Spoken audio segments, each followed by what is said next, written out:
If unemployment is a crisis, now what? We are moving from talk to action. Career Indaba Impact Week, the Boardroom Takeover.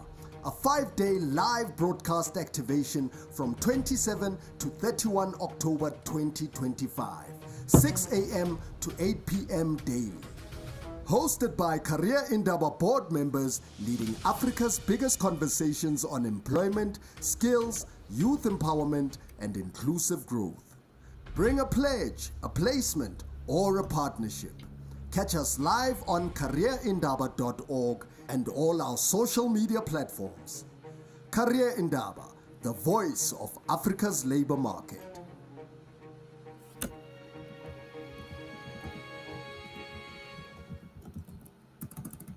Career Indaba, where skills meet opportunity. Join the movement.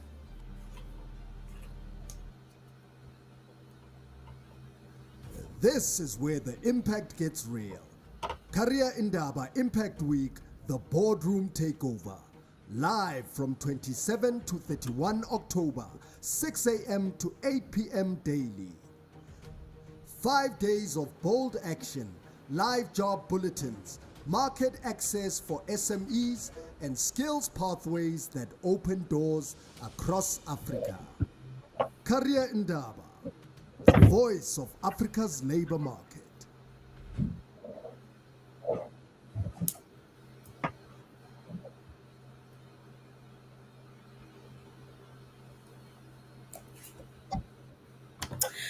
All right, I think we are live. Good afternoon, everyone, and welcome to another session of Career Indaba Impact Week, the Boardroom Takeover. Now, this is the youth plug on a Career Indaba Radio, and it's been such an incredible sessions that we've had since today started. This is the last session for the day. It's for the young people, and so if you are watching us, whether it's on YouTube, LinkedIn, X, wherever you are watching this broadcast, go and tell all of your friends, tell your neighbors, tell your partners, tell them that this is the place to be because we're about to have youth conversations. My name is Alma Akob. I am a voiceover artist, an international speaker, an MC, and the founder and CEO of Elevate Africa Academy, which is South Africa's top youth-owned education brand for 2022. Now, over the years, I've made it my passion to help young people, especially young Africans, to learn how to use their voices to be able to empower themselves. And so whenever we talk about youth and careers, we often don't mention how important it is in your career to know how to communicate, to know how to speak, whether it's in an office setting, a boardroom setting, to know how to interact with your bosses and your CEOs. Because I don't know about you, but in an African context, we were told, don't look at adults in their eyes. We were told, don't speak when your elder is speaking. We were told, don't speak up, essentially. And we realized that these things we were told follow us into the boardroom. And when we get there, we're unable to communicate with our CEOs. We're unable to participate in discussions with our colleagues. And we find ourselves lagging behind. Excuse me, lagging behind, not because we don't have the skills and qualifications, but because we don't know how to communicate. And so that is the work that I do over the past couple of years. I've trained individuals from 8 different countries. And as a speaker, I've spoken as well on platforms and in 4 continents all over the globe. But today is not about me. Today, we are here to unpack how young people use the transformative power of creativity, of credibility, and how we are able to turn content into opportunities and income. Before we get into the conversation with the guest that I have today that I'm very excited to introduce you to, I want us to have just a quick career nugget. All right, let's talk about the power of a personal brand. Now, I know that you hear this conversation and you hear this word being used a lot by a number of people, and you're probably asking yourself, what is a personal brand? Is it how many followers I have on social media? Is it what I post on social media? Is it what my LinkedIn account looks like? Is it how I carry myself? What is your personal brand? And so I want to ask you a question. And the question that I want to ask you is, if I were to Google you right now, what would I find? All right. So I'm going to ask you to go ahead wherever you are, go on Google, go on Uncle Google, type out your full name. Type out your full name over there and click the search bar. And I want to know what it is you found. If you've even found yourself, if you found other people who have the same name as you, if what pops up first is the last Instagram post you made, and if that post wasn't a post you thought was going to make it on Google, how do you feel about that? Is it something that you tweeted that maybe went viral and maybe isn't how you feel right now, but it's how you felt 5 years ago? Drop your thoughts on X, drop your thoughts on Instagram, use at Career Indaba and use the hashtag the youth plug. And I might read some of these comments later in the show. But as we continue to talk about the power of a personal brand, let me give you just a few tips and tricks about how you can step up your personal brand. So the first one is judge a book by its cover. I know what you're thinking. You've been told all this time that never judge a book by its cover, but I'm here to tell you the complete opposite. The reason why we stay alive as human beings is because we are constantly judging our surroundings. The reason why you don't go to a zoo to pet a lion is because you know that a lion is dangerous. So you judged the lion, you judged it, and you stayed safe because of that. Your first interaction with a human being is what you judge them by, whether it's what they are wearing, whether it's the words that they say to you, whether it's how they carry themselves. If they walked into the room slouching their shoulders and putting their hands on their heads, you're automatically thinking, yo, that person is probably stressed. If they came in, wearing all black, very corporate, very formal, you're probably thinking this person is definitely working in a corporate sector. If, like me, your first interaction with me is this bright pink, you're already making assumptions about my character. You're probably thinking, maybe she's a bright personality, maybe she likes colors, even down to hairstyle. These are things that we look at and we automatically judge a book by its cover. How do you want to be judged? All right, so that's the question I want to pose out to you is, how do you want to be judged? Because you are going to be judged by your cover. So what is it that you want people to take out of a conversation after they've just encountered you? This is without you even saying a word. Without you saying a word, what do you want to communicate? Now, if you're part of the creative sector, you want to come across as creative. I want to see you with pink hair. I want to see you with a very creative, artistic outfit that you're wearing that you probably put together. That is your role. You are a creative individual. Now, if you're in the corporate sector, your look is also going to be different. I would be worried if my lawyer walked in with red, fiery hair. I don't know about you, but I would. Just because that might not be the setting for that look. Why? Because we judge a book by its cover. And so this isn't to tell you that leave your creativity outside. No, it's learn how to stand out while still fitting in your industry. You want to stand out for the right reasons. You want to stand out because you are credible, because you are hardworking, because you are excellent at the work that you do. You don't want to stand out because you're the person who's always late, because you're the person who, the class clown. You can be a class clown if you're very productive, but don't be a class clown if all you're doing is making jokes, because then you're in the wrong space, right? So be very cognizant about that. Secondly, social media presence. What does that communicate about your personal brand? If I go to your brand right now, and you're convincing me that you're a beauty influencer, and I don't see anything to do with beauty, then you've missed out on your personal brand. If you tell me that you are an educator, or if you tell me that your long-term goal is to be someone who shares knowledge, and I go onto your page and all I can see is your Instagrammable food that you had last week, I'm not seeing any knowledge sharing, then I'm worried, because that is not your personal brand. And so it comes down to every single thing that you are putting out there about yourself. Also, what social media platforms are you a part of, right? I'm someone who, I think I'm on Instagram, LinkedIn. I recently am trying TikTok, but you don't have to be everywhere every time. Find your niche. Who is your target market? If you're reaching out to business, if you're a B2B person, LinkedIn is where you're supposed to be. If you're B2C, you're looking at X, you're looking at TikTok, you're looking at Instagram. If you're a marketplace person, you're looking at Facebook. That's the largest marketplace platform for social media. So find your niche, be excellent in your niche, and do a very good job in your niche. Then, when it comes to introducing yourself, when you're having conversations, you want to start with just a quick hello. My name is, this is what I do. Ask the person or give them a compliment. I absolutely love your hair. I love your outfit, something along those lines. And then you want to end the conversation with, this is what I can do for you. A lot of the times when we go to these networking sessions, when we've got other companies and we've got other individuals in the room, we automatically want to go to them and say, what can you do for me? We want to go to them and say, do you have jobs to offer? For young people, the unemployment rate is, I think it's over 47%, if I'm not mistaken. It's huge. And so you're always looking for opportunities for yourself. But I want to give you a little tip that the next time you speak to an employer, tell them what you can do for them rather than waiting for them to tell you what they can do for you. If you can sell yourself and they leave that conversation thinking, I need this person because they are going to do this for me, then you've turned the tables around. So when you are having, you're introducing yourself and you want to use the power of a personal brand, that is how you use the power of a personal brand. All right. I'm going to tell you again to go out there and to invite everyone that you know to come and have a look at this segment, because we are about to find out who our guest is.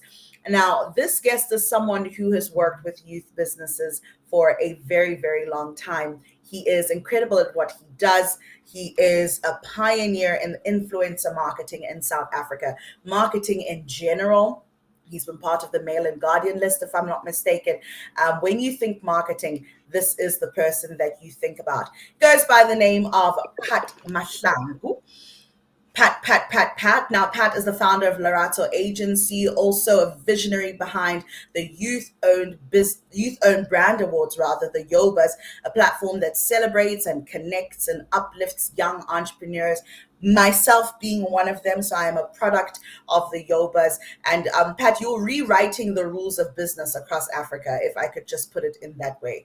And so, first of all, tell us a little bit about yourself for those who, I don't know how, but for those who maybe have never met you before. Tell us a little bit about yourself before we get into the conversation. Hello, everybody. I am Pat. Thank you so much for having me on the platform. For those that do not know me, I am what I call the brandpreneur. Um, yeah, man.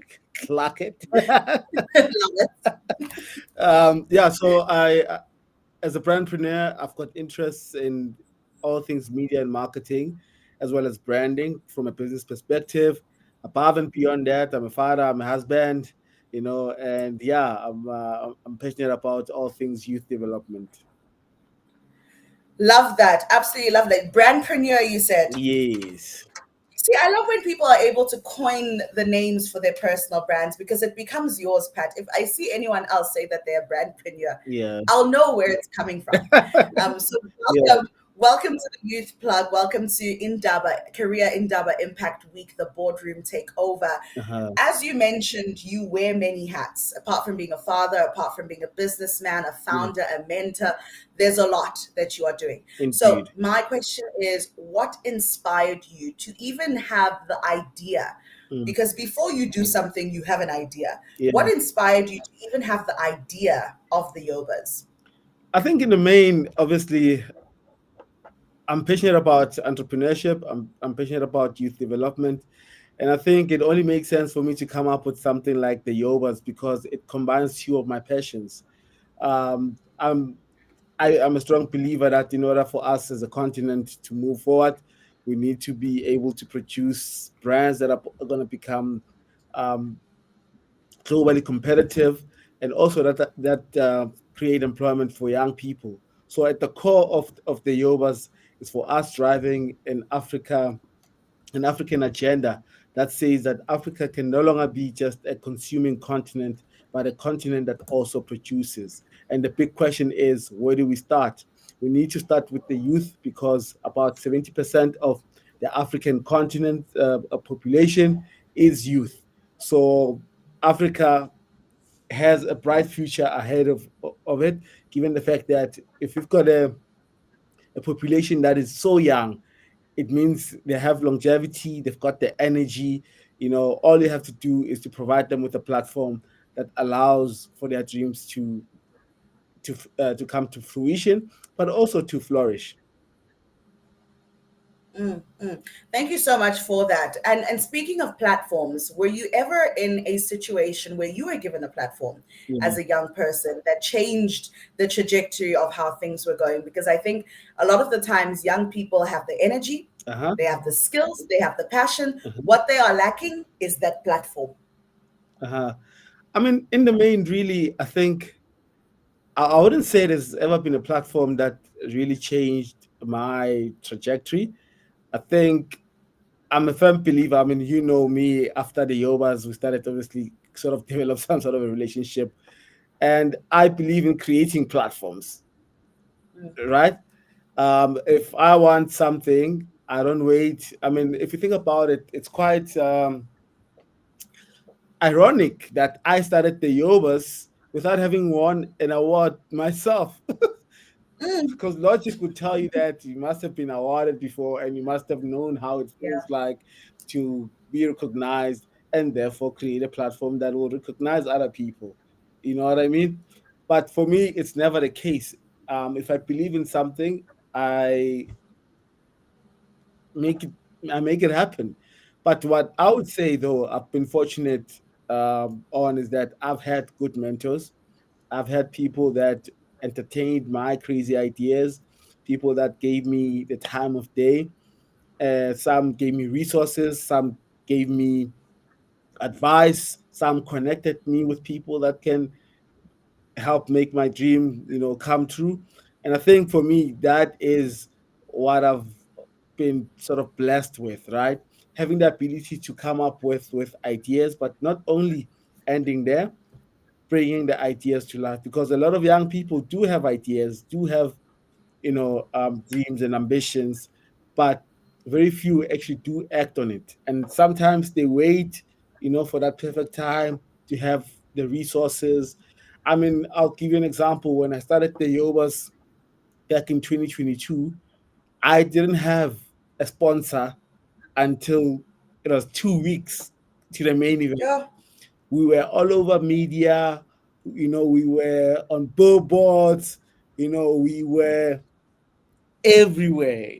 People are talking Mhm. about the Yobas happening, the gold standard of youth excellence happening, but I didn't have a cooking clue how I'm gonna make it happen without money, right?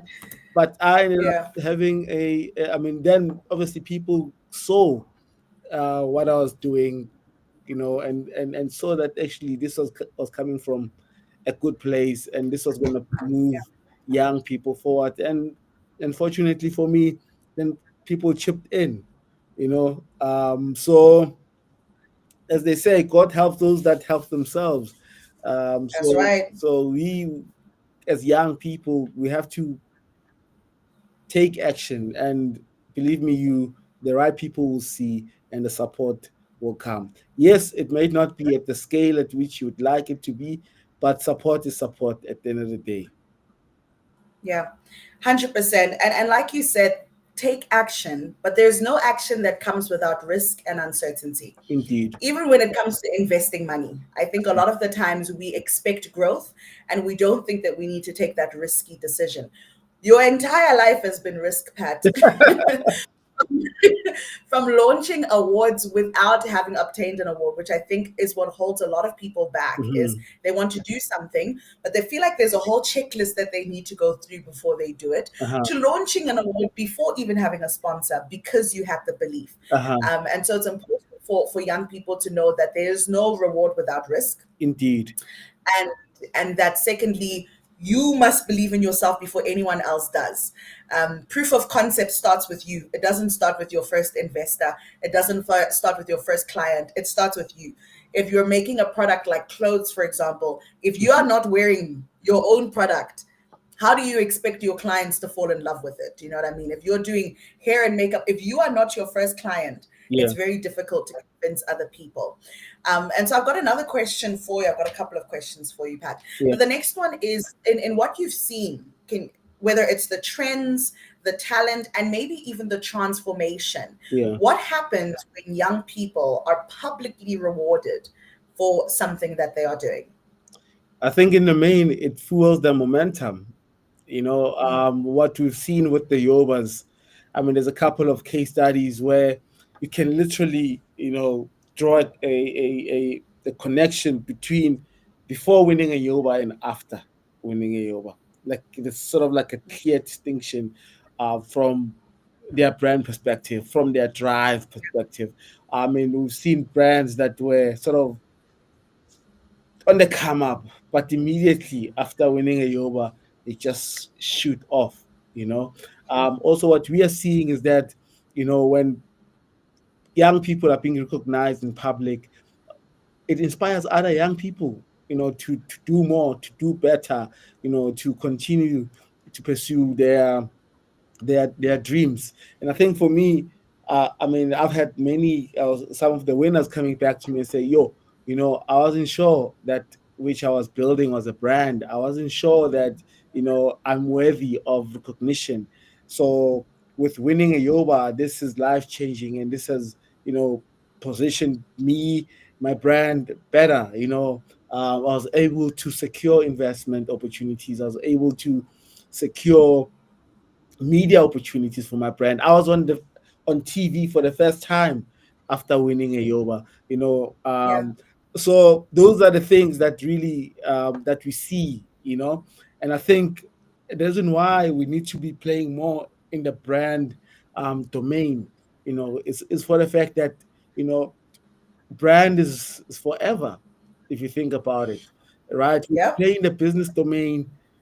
Yes, you're playing in the day-to-day transactional, even your thinking is sort of that of short termism, where you just want to make means end or an ends to a meet. You see now English wants to play this thing.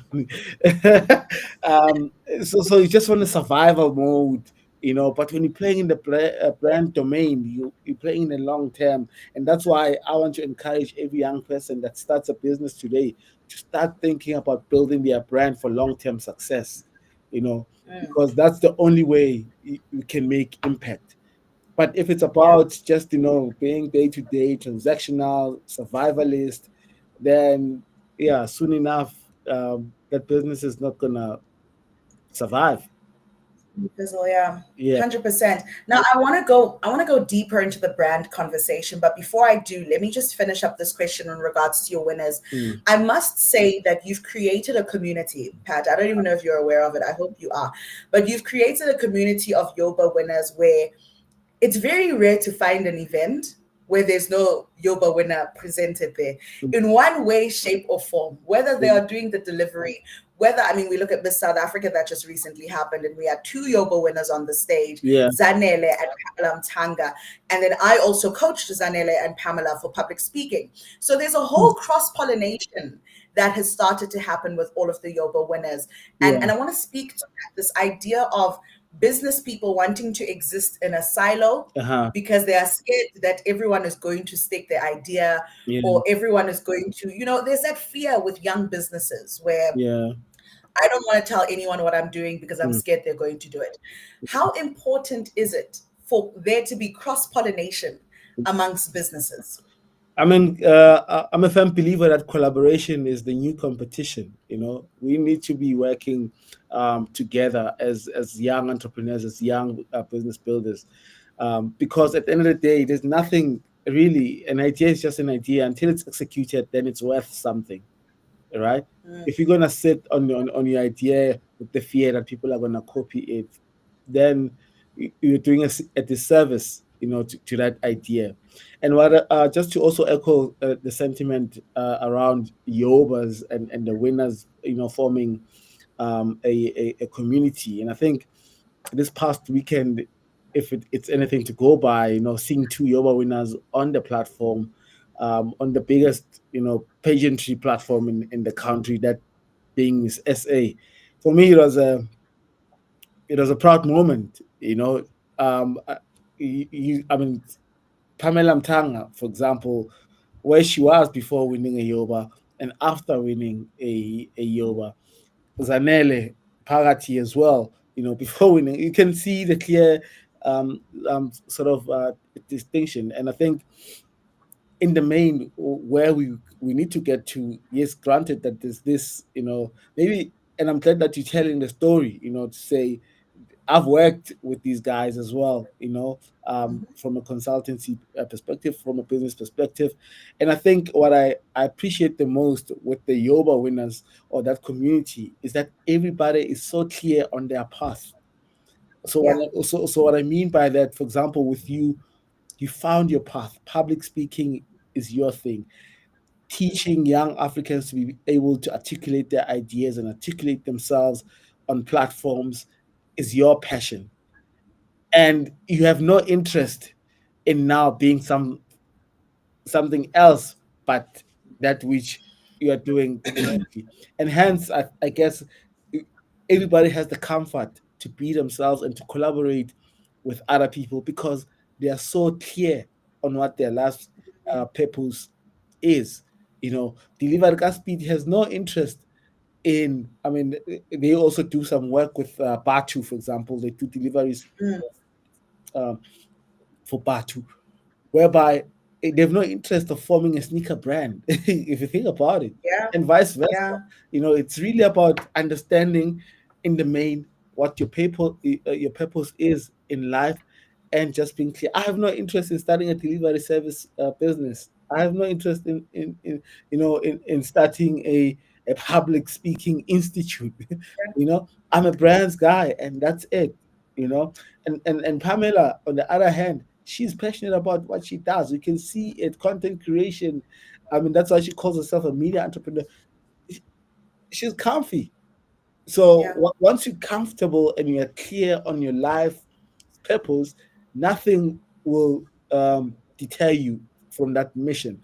That's why it's Yeah. easy. It becomes natural to partner with someone else because your partner is not stealing anything from you. He's not stealing the shine from you. He's not stealing anything. In fact, they are helping you to amplify your brand. Now that you've worked with brand X, you now have an opportunity to be seen by their followers. And I think that's the power of collaboration. And I always say in closing that, when big brands do these things, they don't do it out of, boredom or for fun.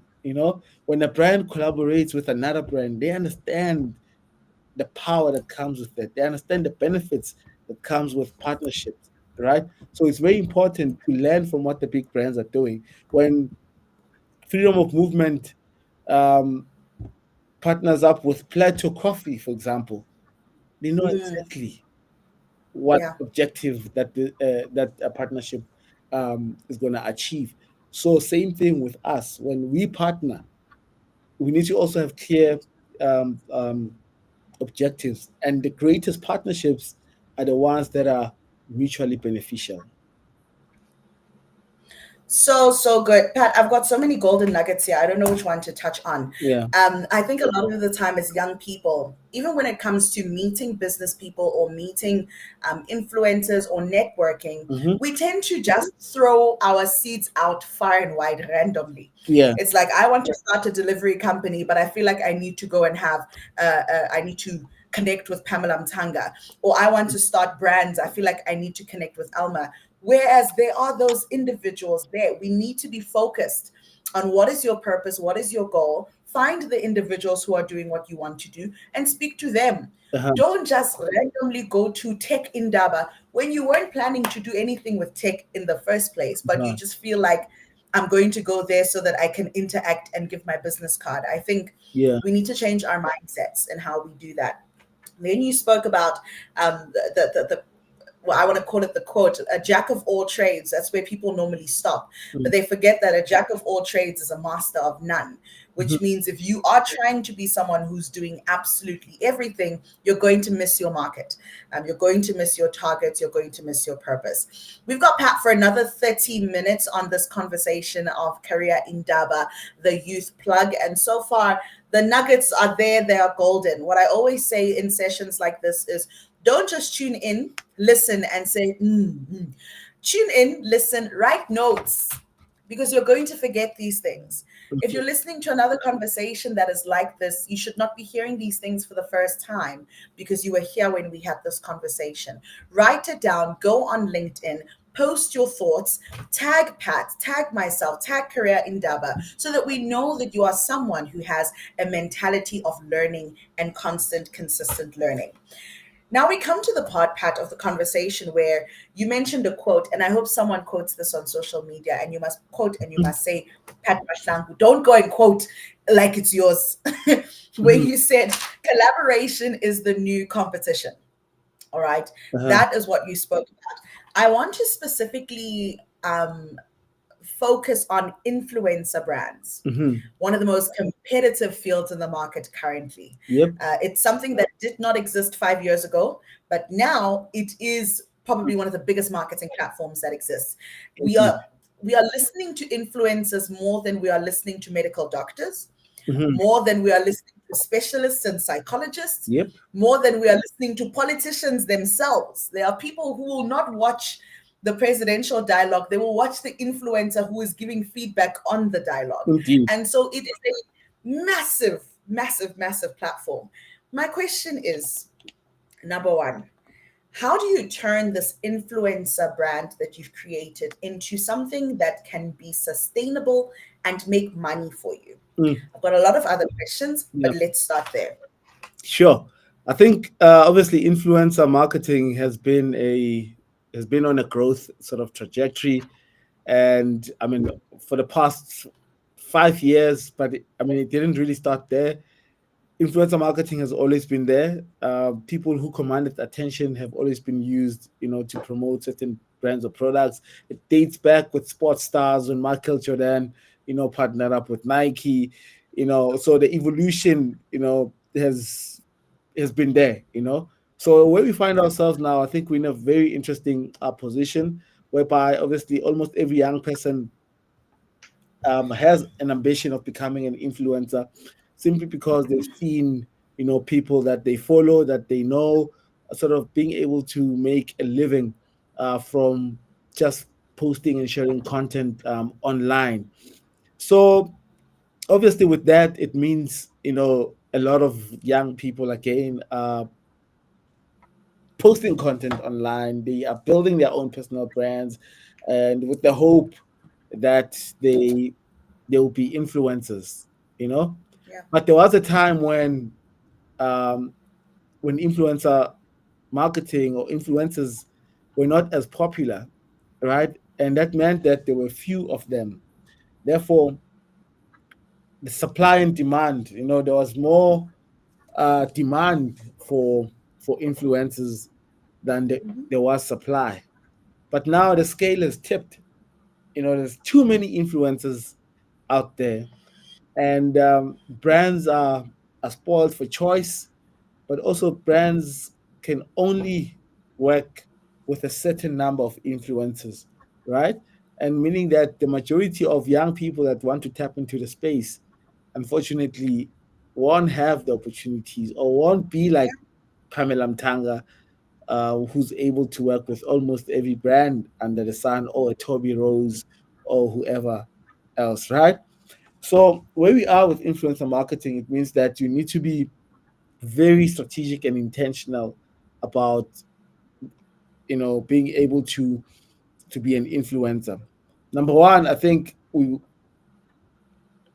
any influencer right now needs to be taking time to invest in the relationships with the brands that they want to work with, because like I said, brands, I mean, we as from an Lerato agency perspective, we do manage some of the brands' social media pages.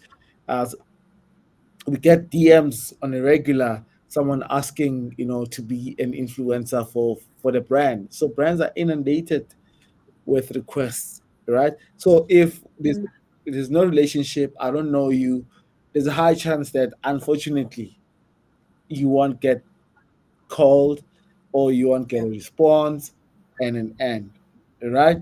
So you need to be very intentional about, like you spoke about, if you want to be in tech, you go to a tech Indaba, for example. So even as a food, I'll give an example, as a food influencer, right? You need to be intentional about going to food shows, meeting up with brand managers, let them know you as an influencer so that when they have a campaign, they can think of you, right? Yeah. And I think many young people struggle with building relationships with their potential clients. They think, oh, if I have a following, um, therefore DMs are gonna come in, and I'll get briefs, and I'll be able to be part of campaigns. And what most people don't know actually is the fact that most of the most successful influencers have managers who continuously go and look for business opportunities for their influencers. So they go and pitch on behalf of the influencer to be plugged on onto campaigns. And of Yeah. course, everybody can look at someone like Pamela Mtang and be like, "Yo, she's killing it. She just returned from Paris, doing something with brutal fruit. She was on Miss SA stage. She worked with brand X and Y." But what they forget is that, interestingly, Pamela started this thing back in varsity when Yep. she was a student, and she was already influential in campus. When brands went on campus to do activations, she would be that girl that's helping the brands activate on the ground, right? And yes, fast forward, she made it. So Yeah. outside of the cliche stuff of obviously, you know, building a niche or creating a niche for yourself, producing content on a regular, I want anyone who's watching this right now that everything boils down to relationships and having visibility to the right people. It doesn't help to have 100,000 followers on Instagram, for example, but if none of those followers are brand managers, are marketing managers, are founders of businesses, and it means you won't have the opportunities that you're looking for, because Yeah. those are the people. So if you can capture your target market is not your followers. Your target market as a business now is those that will give you money. Yep. In this case, it will be marketing managers, brand managers, PR agencies, and. So you need to think of or establish how money flows in this influencer marketing ecosystem. Who makes payment? Who makes the decision? And which I think most young people um, don't think about those elements. They just wanna be on screen, be dancing to TikToks, and without a clear understanding of how the ecosystem operates. Yeah. Such, again, excellent points. I think this last one that you said is so important, that your followers are not your market. That's not your clientele. A Mhm. lot of the time we see people with millions and millions of followers on TikTok, but when you look at the business side of it, they're asking, why are brands not working with us? I've Mhm. got over this many million followers. How is it that they don't want to partner with me? And it's Yeah. because they can't see your consistency, or they can't see how you can help them. It goes back to what I said at the beginning of the conversation. I think our first conversation with these companies is always asking them, Mhm. what can you do for us? And influencers sometimes even have this mentality of, I'm exposing you to my millions of followers. What can you do for me? And you must understand that these companies are thinking on, what can you actually do for our brand, because there Uh-huh. are many others like you. So how do you stand out? How do you build credibility and things like that? Now I want to go to the opposite end of the spectrum, which is the danger of influencer marketing. Yeah. And we've seen many examples of how things can go wrong, and they can go wrong very quickly. Yeah. The most recent ones is with the whole Russia saga that happened over there with those influencers. And so, Mhm. and this is a two-way question. Number one, because you're a brand person, you can help Mhm. companies as well. How do companies deal with an influencer gone wrong? Mhm. And how do influencers deal with a campaign gone wrong? So from the business perspective, you've hired an influencer.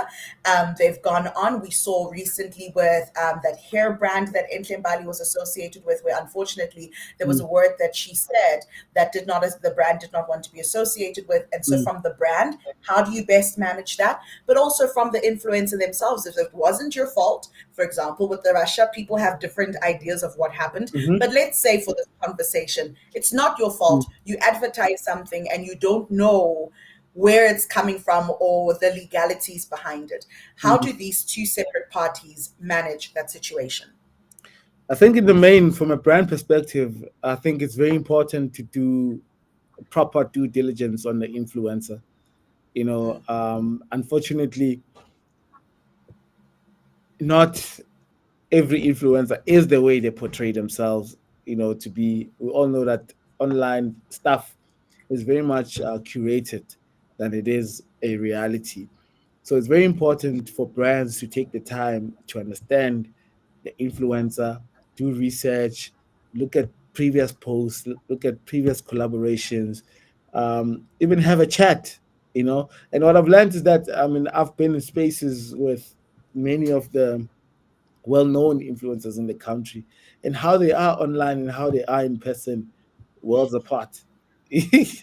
You find this person online is a character, and when you meet them, you don't think much, you know, and just having that understanding, and properly vetting the influencer, right, and just having, and also briefing them properly, you know. For example, in the Antler case, the brand could have, from the onset, stipulated the right phrases, the right wording, Yeah. the right terminology to use around the brand. And unfortunately, I know, having worked with brands, oftentimes there's not even time for that because everything is lastminute.com. True.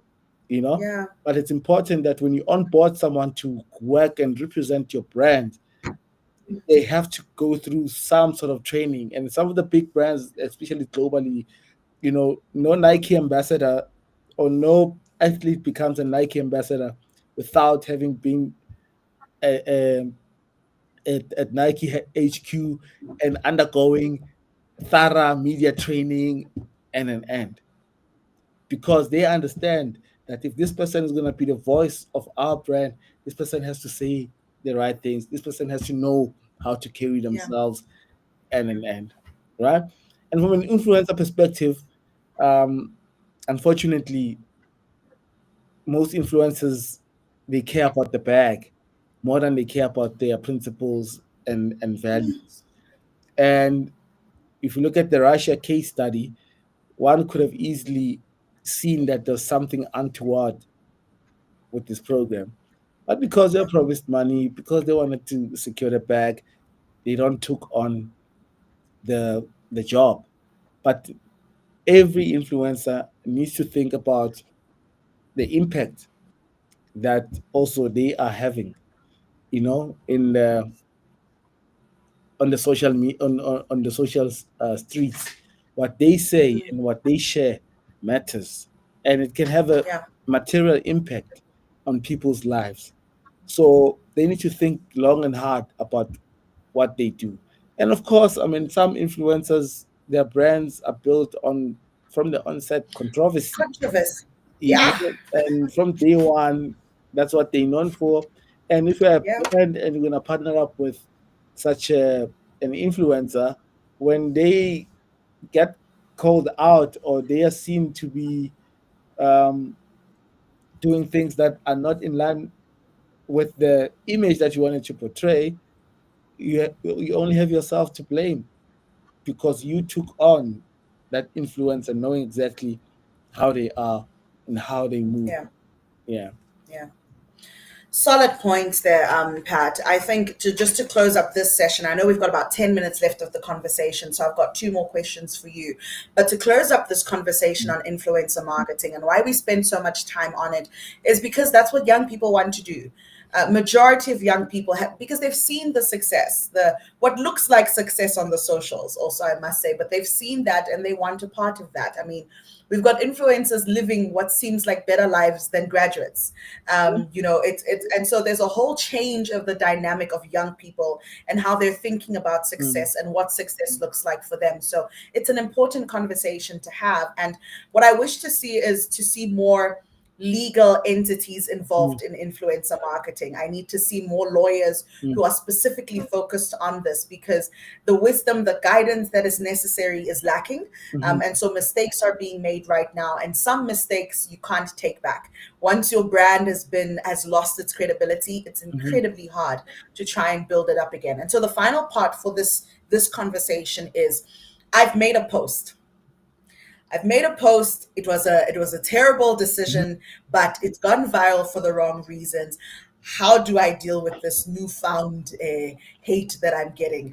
A lot of the times we hear just ignore it, it will go away. mhm, Sometimes we hear speak from the heart. We hear get a PR statement out there. We hear defend yourself so that they know what really happened. mm. What's the best way to go about a situation like that?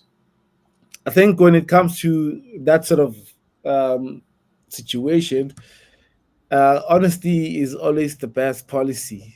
Oftentimes at first people just want to deny, deny, deny. We see it all the time with politicians. Do you know Mr. X? Did you meet with Mr. X? No, no, I don't know Mr. X. No, Uh, never.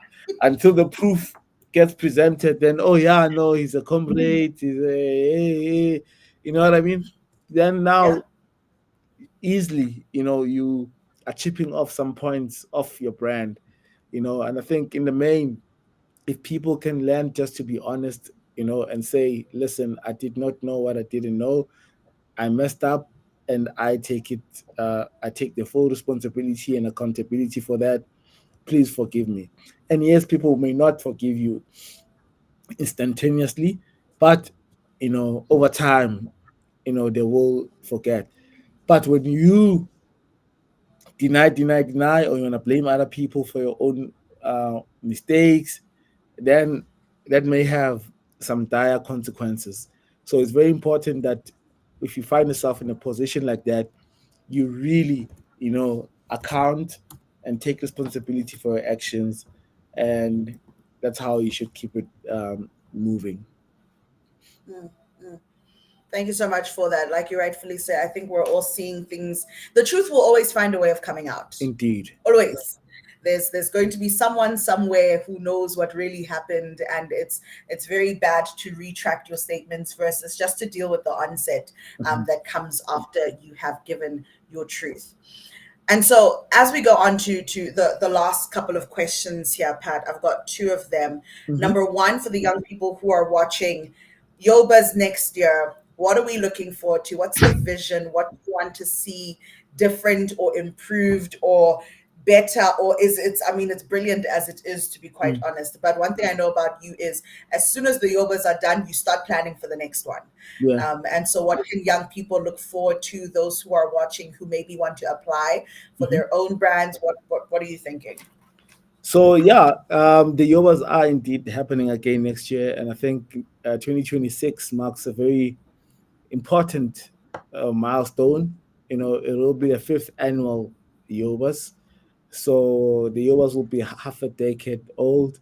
And I think, as you know, many businesses fail within 2 years, or many ideas rather fail within 2 years. And the Yobas will be in good standing in its fifth year. So for us, we will be bringing back the Festival of Youth Owned Brands, which is the ultimate showcase of youth owned brands.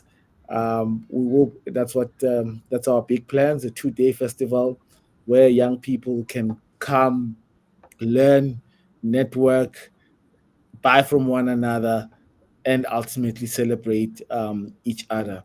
So that is the big plan for next year. And we will continue building on the momentum that we created this year with our monthly engagements.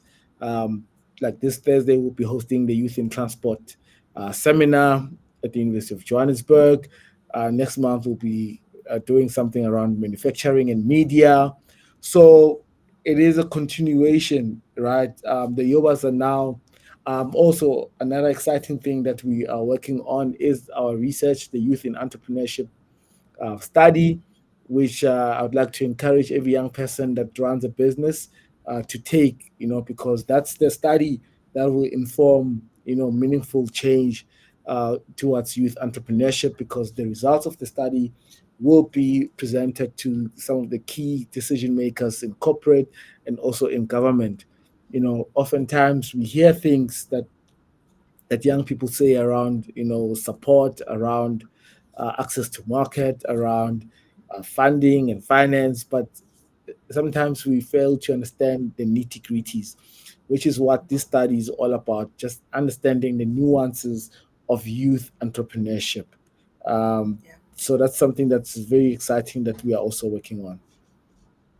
Awesome, awesome, awesome. And I mean, for those who are listening, if you want to find out more gold nuggets like this from young entrepreneurs, there's a couple of podcasts that you've got running there, Pat. There's Yes, the Youth Excellence podcast, where you would join myself as we discuss with young business owners, entrepreneurs, people who are making a difference in society. Tell us about the other podcasts we can find, Pat.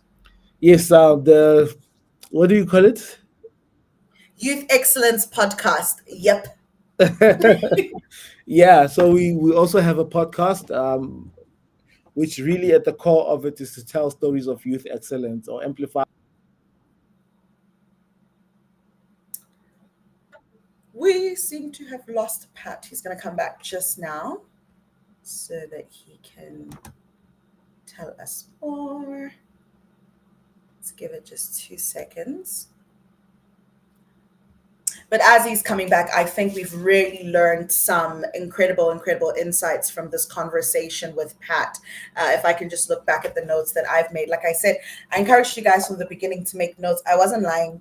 My notebook is full as well. I've got in here the importance to invest in relationships for influencer marketing and for influencer businesses. It's so important that you're not just giving a service to a brand and then never speaking to them again. You go to a Red Bull event, you market it, and then you disappear. You want to keep that relationship going so that they can constantly remember you and they would want to work with you over and over again. As we're still working just to get Pat to join us, I think he is here. All right, we're going to wait for him to get his video and his audio working.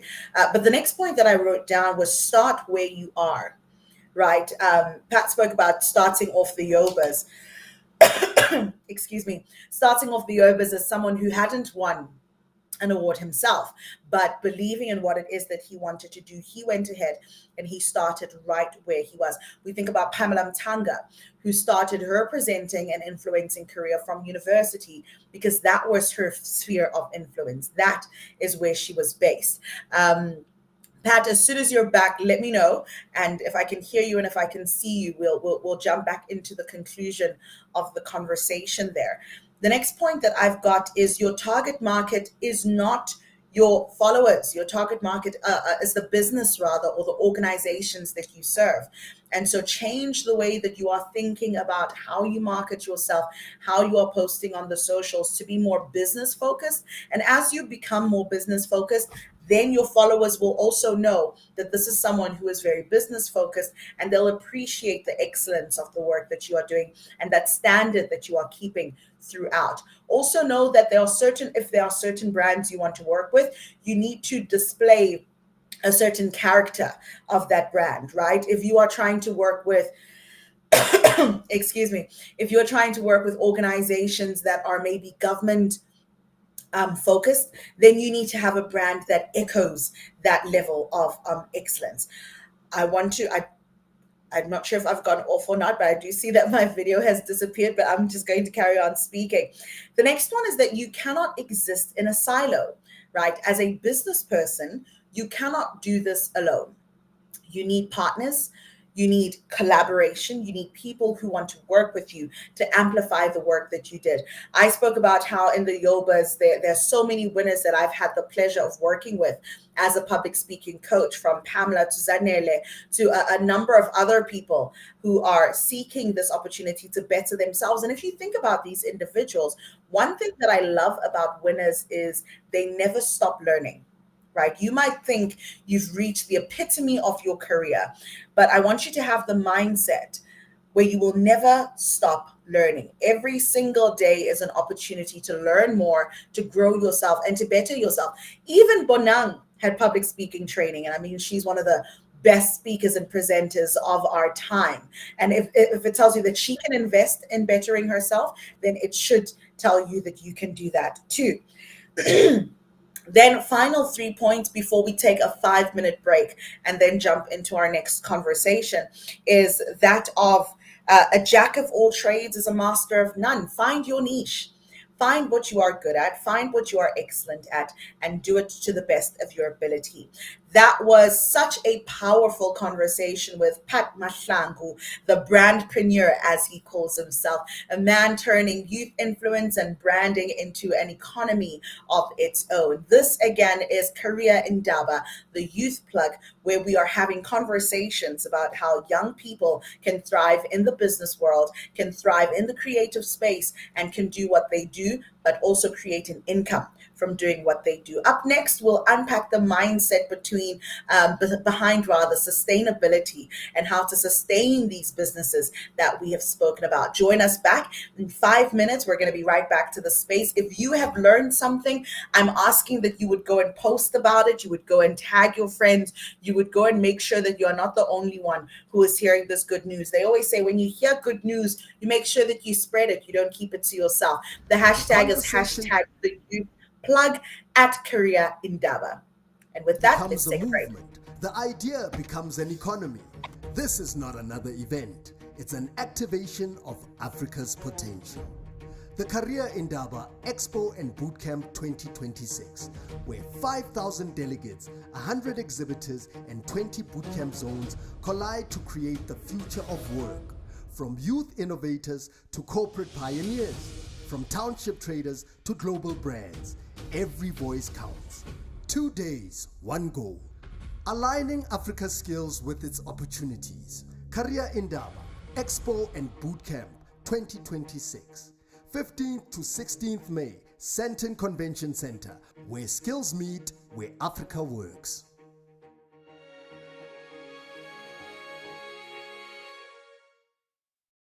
Career Indaba Channel, the voice of Africa's labor market.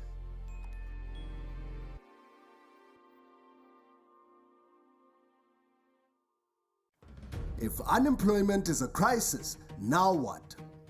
We are moving from talk to action. Career Indaba Impact Week, the Boardroom Takeover, a 5-day live broadcast activation from 27 to 31 October 2025, 6 a.m. to 8 p.m. daily.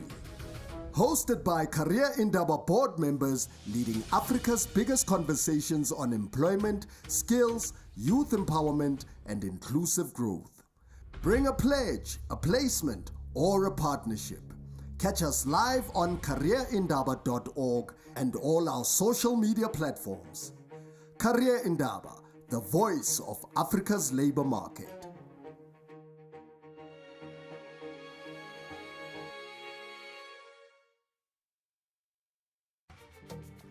Hello Africa! Want to stay plugged into the world of work?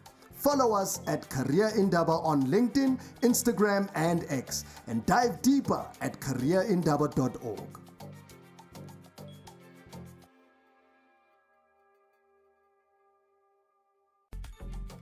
You're listening to Career Indaba Radio, the voice of Africa's labor market. Real voices, real change, real opportunity.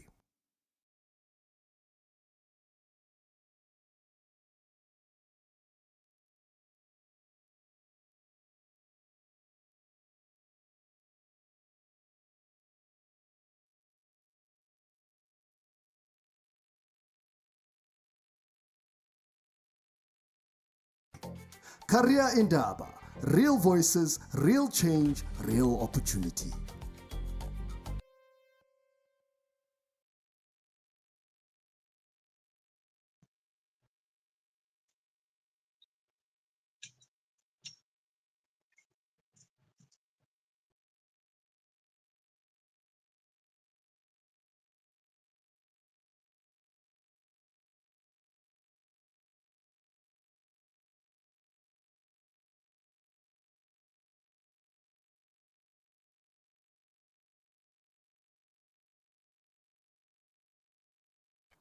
If unemployment is a crisis, now what? We are moving from talk to action. Career Indaba Impact Week, the Boardroom Takeover, a 5-day live broadcast activation from 27 to 31 October 2025, 6 a.m. to 8 p.m. daily. Hosted by Career Indaba Board Members leading Africa's biggest conversations on employment, skills, youth empowerment, and inclusive growth. Bring a pledge, a placement, or a partnership. Catch us live on careerindaba.org and all our social media platforms. Career Indaba, the voice of Africa's labor market.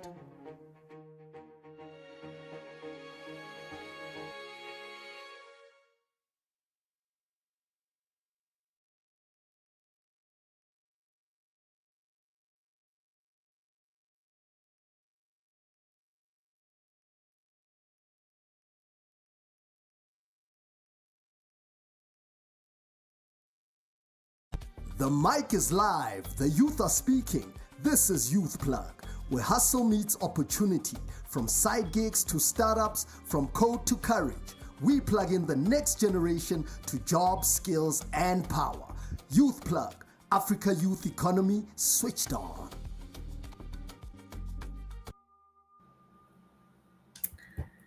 All right. Hello, everyone, and welcome back to Youth Plug. I hope that you can see me. Let me just get an indication from the team to find out if you can see me and if you can hear me so that we can continue with the conversation. I think I've got a thumbs up, so we're going to go right ahead. Wonderful. Love the sparkles. It shows me that I am alive and well, and so is everyone else. So I hope that you have been enjoying the conversations that we've been having.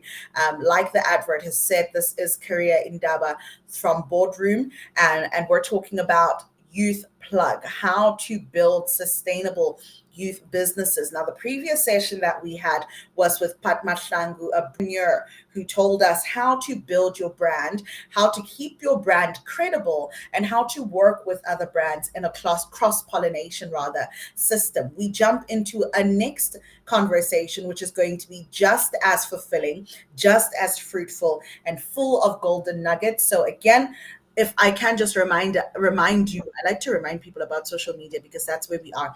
We're live on X, we're live on LinkedIn, we're live on YouTube, and I think I'm not sure if we're live on Instagram. I'll find out and let you know. But we're live on a number of different platforms. And so you have no excuse to not be here with us and joining us in this conversation. The hashtag is excuse me, hashtag the Youth Plug. And we are using on X and Instagram at Career Indaba, hashtag the Youth Plug. Now, let's get into our next conversation.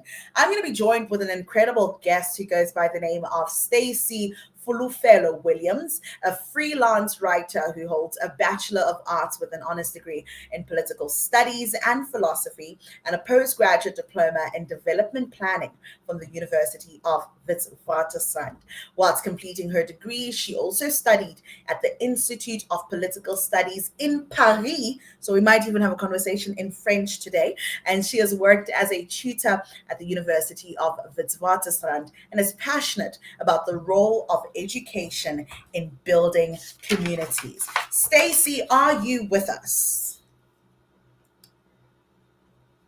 Let's give it just a few seconds to see if we can have Stacey, the writer, join us in this platform. From a technical standpoint, let's see. Right. Whilst we wait for Stacy, there was a question that I posed to the audience right at the beginning where I asked if you were to Google yourself, what information would you find? And we got a couple of responses. We've got some people saying, I Googled myself and I didn't even find myself on Google. I had to go to page 3, page 4, page 5 before I found myself. We've got others who are saying, I Googled myself and I could see my most recent Instagram post, but I couldn't see my LinkedIn. And so search optimization, right? What are you seeing first when you search yourself? I've got people saying that they searched and they found their family members, but they didn't actually find themselves. And so keep those responses coming, keep the conversation going on. Tell us what happens when you Google yourself so that we can interact with you. Stacy, have you managed to make it into the conversation? All right, we're still waiting for Stacy to get connected. As we are waiting, I think I've got a couple more questions that I could ask you. Since we just had a conversation about the brands, and I want to ask you and I want to find out, what is your favorite African brand? Favorite African brand. Would love to know, what is your favorite African brand? Who is your favorite personality and why? Those are some interesting questions that we can ask and answer. Are you looking for authenticity in your favorite influencer? Are you looking for someone who is entertaining? Are you looking for someone who is relatable? There we go. We've got Stacy. Thank you so much for joining us, Stacy. I was scared and worried that this would become a one-man show. Now I was thinking, what do I need to perform to keep the people interested? But we're so happy to have you here. Welcome to the Youth Plug at Career Indaba. How are you feeling? I'm well, thanks. Thank you for your patience. How are you? I am well. It's so good to have you here. From that smile, I can see we're going to have a great conversation. Stacey, I'm going to start off by asking if you would just tell the listeners who you are, what you do, and yeah, tell us a bit about yourself. So I write online. I have a blog called Willisy, and I did my honors research on just transitions, and I became very interested in what the challenges were in South Africa that were preventing us from achieving this ideal state that we have envisioned in our constitution and in other then I went on to study my postgraduate diploma in planning and traveled to some rural parts of South Africa to better understand what the real challenges are in the country, because growing up in an urban environment and predominantly in the suburbs, you can have a very skewed sense of what's really missing in South Africa. So I journal, I write, I reflect on these things that I'm witnessing and gaining a better understanding of why politics in South Africa look the way they do. You know, we get very frustrated with our politicians, but when you better understand the complexity of the issues and the nuances in our history, it's sometimes why our politics can be so violent and why corruption can be such a complex issue that leads to failures in the justice system. So that's kind of what I write about, and that's why I'm excited to be here. Thank you so much. As you're talking, I've written down so many questions just from what you've said over there. And one of the most important ones is you're interested in finding out the why. I think a lot of the times, this is the Youth Plug and we're talking to young people. A lot of the times we are like, the why doesn't matter. We want to know what they did.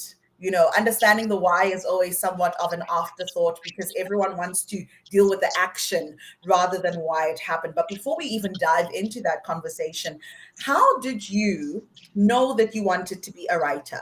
I say this because there are a lot of young writers who are sitting back, who either want to be authors or who want to be bloggers, and they're telling themselves, I mean, I like writing, but how do I call myself a writer?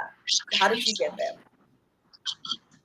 Yeah, it's interesting. I got some nudges when I was younger from my peers.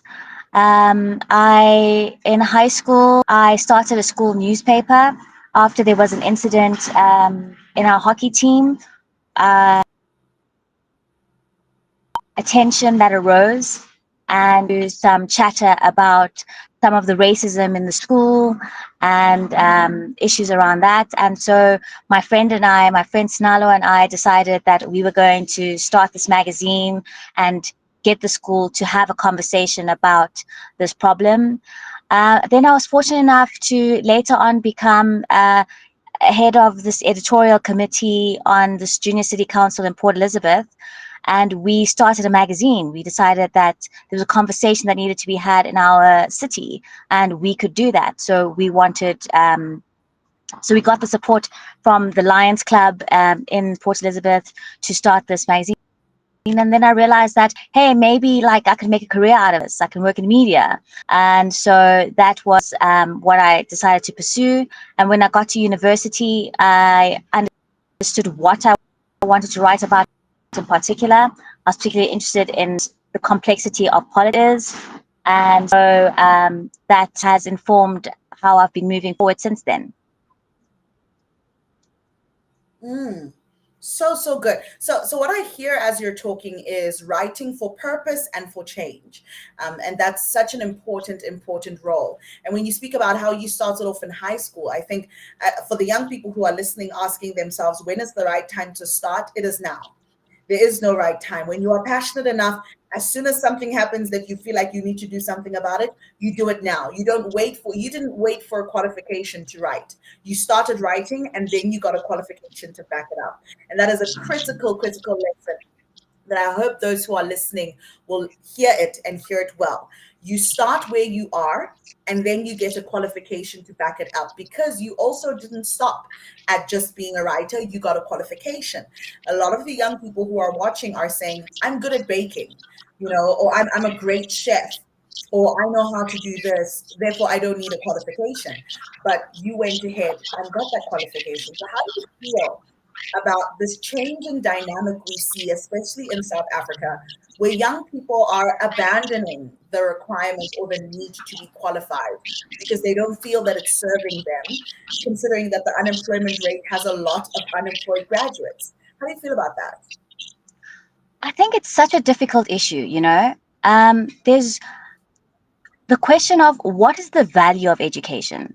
And there are some people who believe that particular types of education are for privileged people, and I think that's where the complexity of the issue is, where if you are wealthy enough, pursuing a tertiary qualification becomes something that can be a hobby, a passion.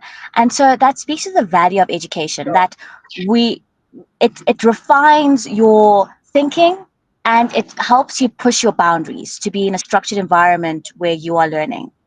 And so you discover new knowledge, and that enables you to grow. If we decide that it's not valuable, it's because we don't understand the significance of that institution, the institution to create knowledge and to develop ideas. And I think this is the problem. I think that we feel defeated because there's so many obstacles to achieving the ideas that we want to realize, that it feels like engaging in knowledge creation and interrogating the world we live in is not a necessary part of life. But this is the thing that makes us human, to be able to question the world that we live in and to reflect on our experiences, document our experiences as well. So good. And speaking about documenting experiences, earlier on you spoke about how you would travel to communities to find out on the ground what was happening. I think for the longest time as Africans, we've had our stories told on our behalf, and we haven't been the ones telling them. And so it's critical that you are going to the ground to find out what's happening and why. How important is it for writers, for speakers, for communicators, for storytellers to go to the ground and to hear from the people themselves what's happening? I think that we know about the disparities in South Africa. We know how unequal South Africa is. And because of the sense of Ubuntu that permeates South Africa, we can feel that we really empathize enough. But to understand how vast the differences can be requires witnessing some of the scary realities. One of the most life-changing moments for me and met a a woman who was my age. This was in 2017, and she was living in a shack on the corner of a hill. Um, and I thought to myself, how is it possible that our lives can be so different? And those are the things that are important in having an immersive experience where you go to the ground and you see how poverty defines someone's aspirations, worldview, and but at the same time survival and what makes us human and what leads to us connecting. So to fully appreciate what those disparities do to us is the difference that being on site makes. Mm, mm, mm. So true. And as I'm listening to this conversation now, I just want to bring it onto the youth side of things. Like you've mentioned, the youth are facing a number of obstacles. As a writer, as someone who has had your voice heard, maybe as you are writing and been able to express your opinions, how do you think young people can go about finding a safe space to express their frustrations? I know that there is the talk of a national dialogue, but what are other ways that young people can have their voices heard? Because I think a lot of the times young people just don't feel heard. I think we just feel like we've got a lot of problems. The generations before us don't understand what our issues are. No one understands us. No one wants to listen to us. How do we get out of that feeling? Yeah, I think we're living through this really interesting moment where there is a particular group of young people that are being given more room to speak than they need, and that's drowning out a lot of the voices in the youth Mhm. and can lead to us being painted as this uh, group that has this single identity and lacks complexity and depth. And I think that's the risk that we're running right now. What I appreciate most about this era is that technology is giving us so many platforms that allow us to challenge this situation that's happening. So to be able to create our own media and distribute it internationally is such a cool thing for us to embrace, to make sure that we're heard. I think that even if you have an audience of 10, it makes a difference to validate someone that you're not alone in this worldview that you have. You need to stand up where you are and do something. And there are people who want to listen to you and agree with you, because often when the noise of the mainstream media drowns out voices of dissent, it creates a sense that there's no avenue to turn to. But there are all these avenues, there are all these corners for us to connect and to organize um, for what we believe in. So I think that's really important. Mm. Critical indeed. It makes me think of this quote that I heard. I'm not sure who said it. Maybe it was me who came up with it. But it says the loudest voice in the room is not always the majority. It's just the person with the microphone.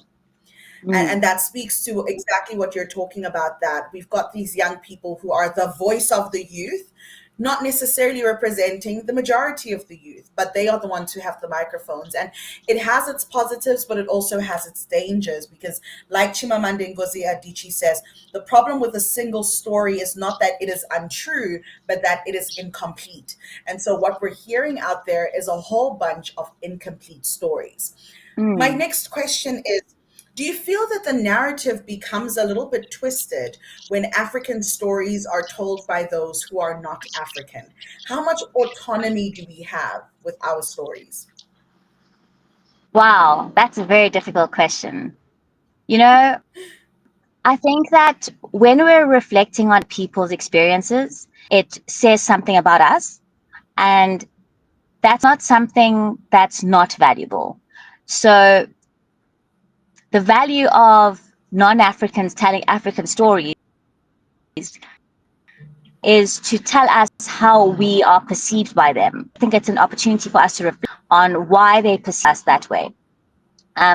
Because we are defined by not only how we perceive ourselves, interpret the way we present ourselves, but of course, it is a way of silencing complexity and the diversity that defines Africa. I think it tends to create this homogenous idea of what being African is. And it sometimes undermines some of the rich aspects of our history and culture when they choose to celebrate an aspect that is convenient or appealing to them. And so that's the problem with someone else telling our stories.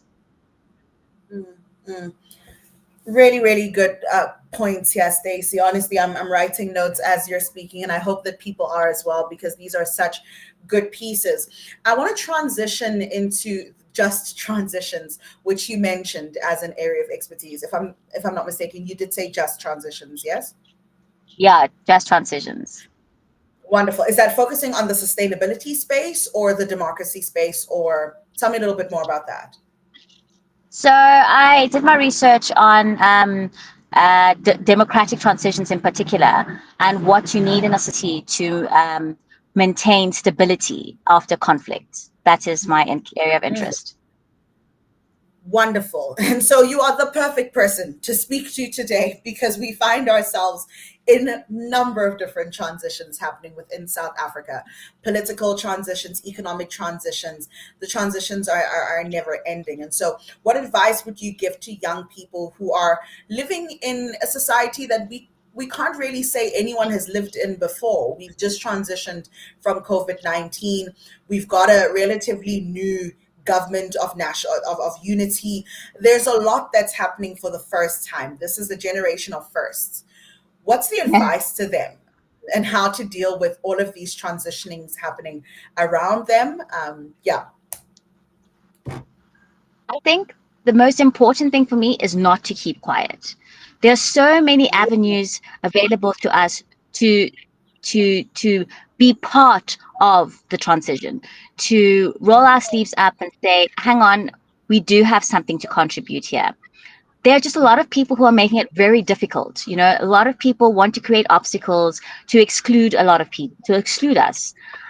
So I think getting involved in our church communities, getting involved in our school communities, reconnecting with old friends makes such a difference, because when people suddenly see that they are affected, they or the long-term implications of what's going on around them, they have an interest in contributing to the situation. They want to know that their future is in their hands.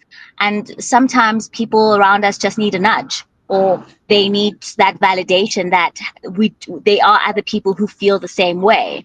So when we get involved, we confirm that, and it's an opportunity to learn. We learn about the institutions, we learn about history.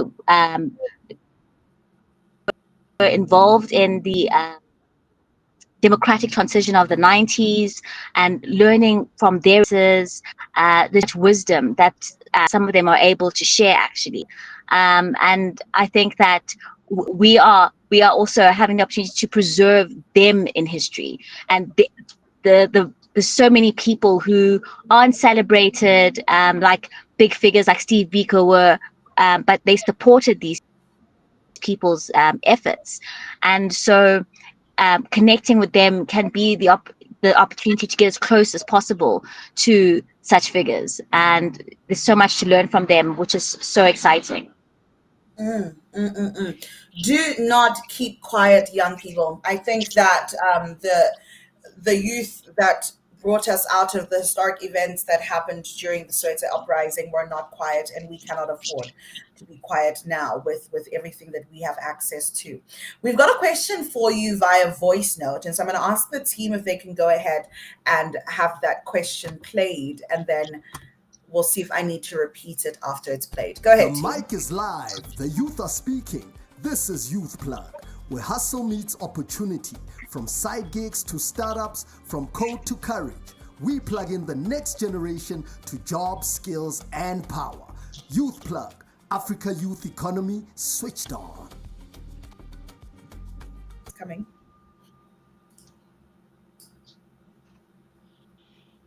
Hi, this is Mark. A question to Stacy.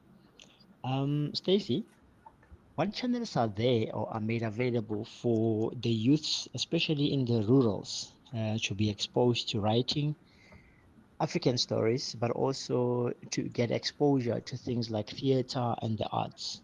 Thank you. Thank you so much for that question, Mark. Brilliant. Go ahead. Unfortunately, I don't have an answer for Mark. I don't know.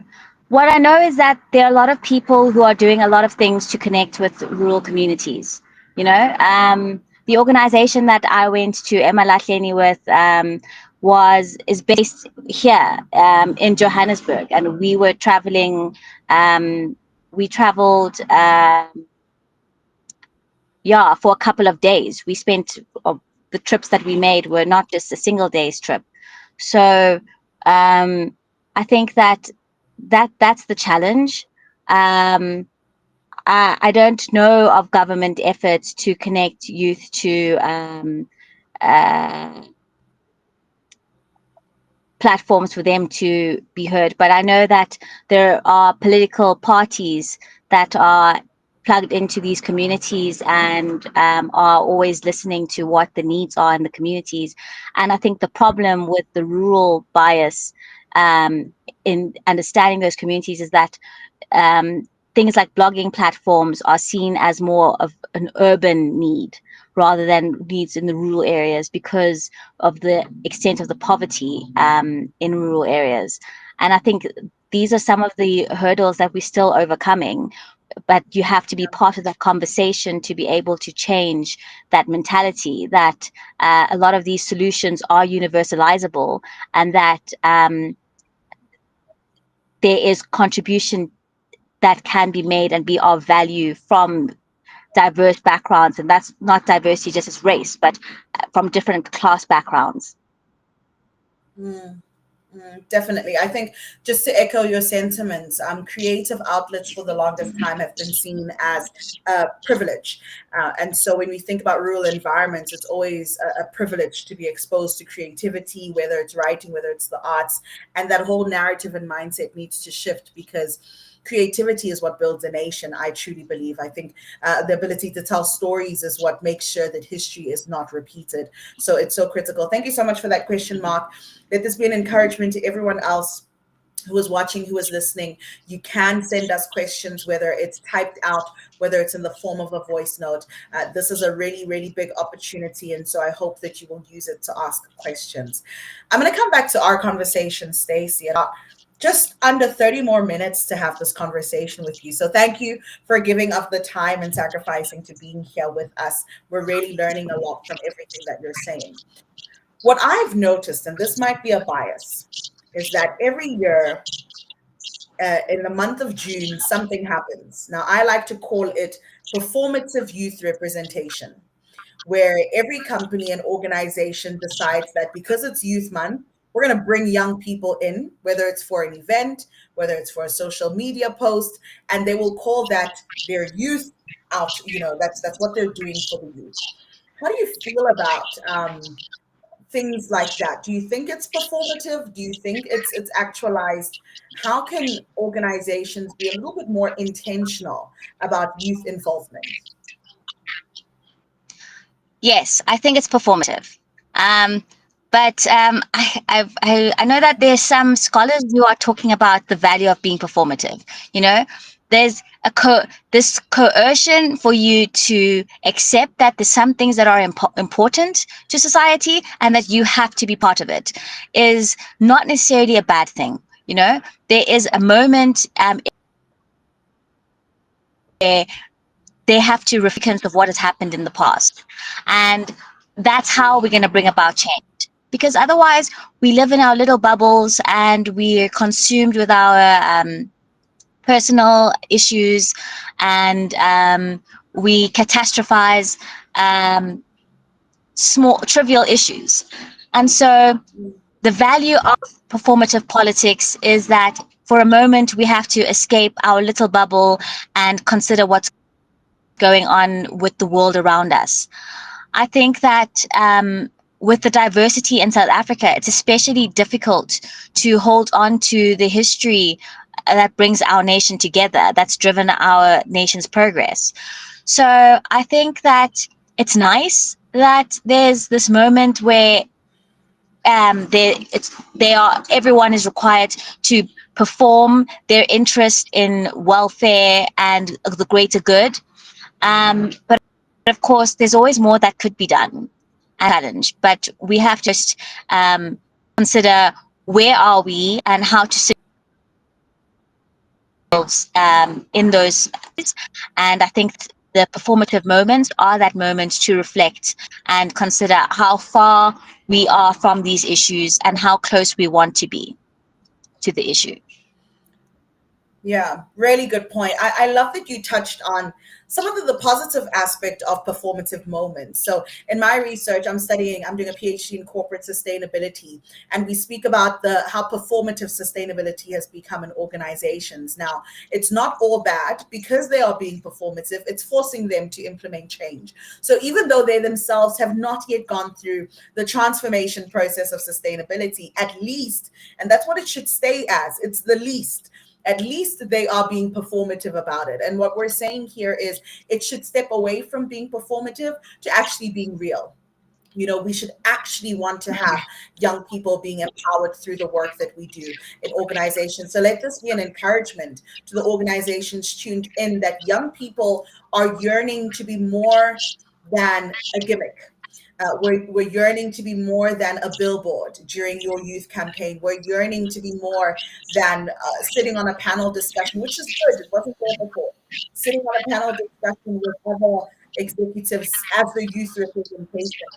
We want more opportunities. We want to be integrated into the system. We want to be part of those strategic meetings where you are discussing what you're going to do with your young employees. That's where we want to be, at the heart of it all. So thank you so much for that. We've got a question that's coming in from one of our listeners, which says, I'm just going to read it. That's why I'm on my phone. There's a lot of criticism about the use of AI in writing. How do writers like yourself make sure that you are able to differentiate yourself in a world where AI is almost replacing the voice of the writer? Yeah, that's interesting.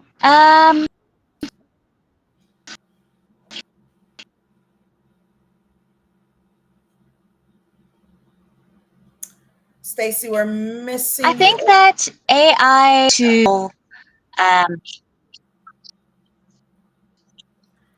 the value of AI in conversation together to create a complex of the voices that are available to the AI, right? It's an aggregation of the data. So I think that the value of our writing is to shape that data. So we should always consider that you have to give it something. And if we are thinking AI and begin to think more like us, and that's the other issue, is the bias of AI is shaped by what is bombarding it.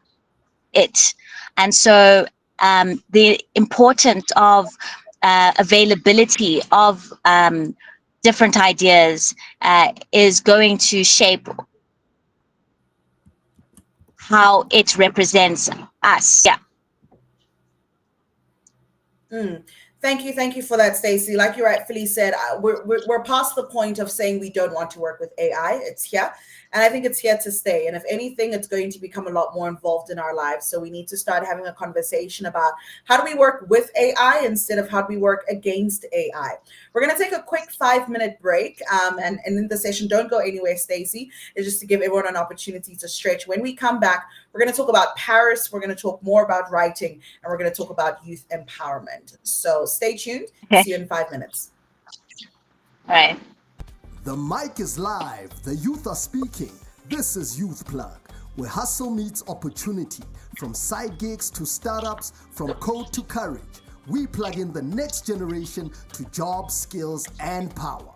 Youth Plug, Africa youth economy switched on.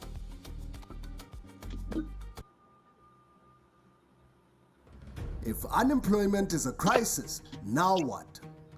We are moving from talk to action. Career Indaba Impact Week, the Boardroom Takeover. A 5-day live broadcast activation from 27 to 31 October 2025, 6 a.m. to 8 p.m. daily.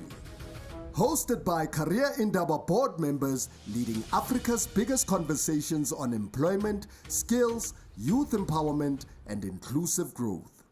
Bring a pledge, a placement, or a partnership. Catch us live on careerindaba.org and all our social media platforms. Career Indaba, the voice of Africa's labor market.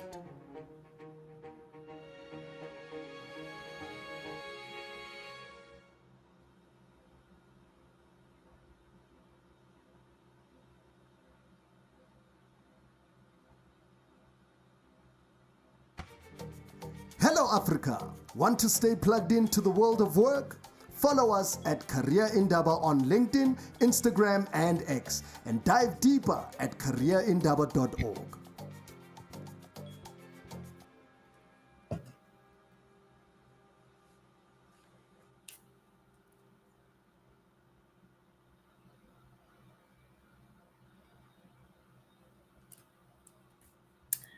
All right.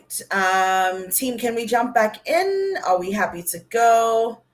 Yes, I think we can. All right, we're going to jump right back into our conversation. Just to check over there, Stacey, I do see that you are muted. Can you just unmute yourself so I can hear that we can still hear you?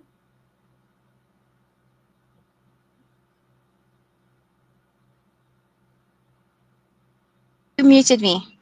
Oh, okay, cool. Great. Okay. Okay, awesome. Thanks. So I can still hear you. That's great.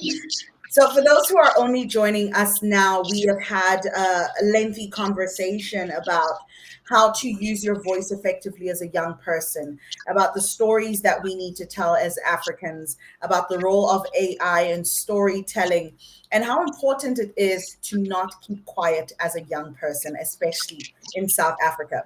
We're going to carry on with this conversation with Stacey, who is a writer, graduate from Witwatersrand, and many, many other things. Stacey, in your introduction, you mentioned Paris. I don't know, what were you heading to Paris for? What was your experience over there? Tell us about Paris. Thanks. I went to Paris in 2014, and if you remember, that was the year of the Charlie Hebdo attacks. So I went I think in the middle of the year, and I spent 5 months studying at the Institute of Political Studies, which is in the 5th and 6th districts, which is it's quite an upmarket part of the city. And then I lived because it's all that I could afford. I think it's almost past the 18th district. I could still get a train to the edge and to where I stayed, but it was like a mix between it was a more almost suburban, but it was still high density, So I had some trouble with some accommodation, so I moved around the city a little bit. And I even went out to the suburbs a little bit and had some experiences that really gave me confirmation of some of the things I'd heard before I'd gone to Paris, like the immigrants living in the suburbs and having quite a different experience from the privileged rich in the city. And I remember seeing a homeless person with a smartphone, and I thought this is a strange idea of poverty, where you're so poor you're begging for money outside a shop, but you have a smartphone. This is a little bit strange. But of course, now we're seeing something similar happening in South Africa. We are seeing more uh, smartphones being made at the lower end of the market to get to make it accessible. So it made me question ideas of development and what progress is. And I got to experience what it's like to live as an immigrant in a developed country. I was fortunate that the class that I joined was all students. So the institution, the institution of political studies, gets their third year students to all leave and go and learn at partner institutions, and that group with a group of exchange students from America, the UK, and me, and I think there was also some Australian students. So I was fortunate that I had the comfort of understanding there were other people having similar experiences to me in adjusting to the city. But the experience of being immersed in being a minority was quite different and was eye-opening for me, I think. Mm. I can imagine that must have been a culture shock as well, coming from South Africa into Paris.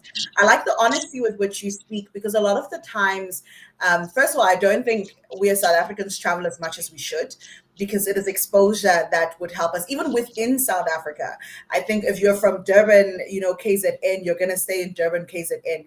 If you're from the Cape, you're going to stay there. East London, you're going to stay there. And so we're not seeing how we're all living differently within this country. But you traveling means you've been exposed to probably a way of life that you didn't think was happening in Paris, because we like to paint Europe as the perfect stage. When people say, I'm leaving South Africa, I'm moving to Europe, the idea is that you're moving to something that's better.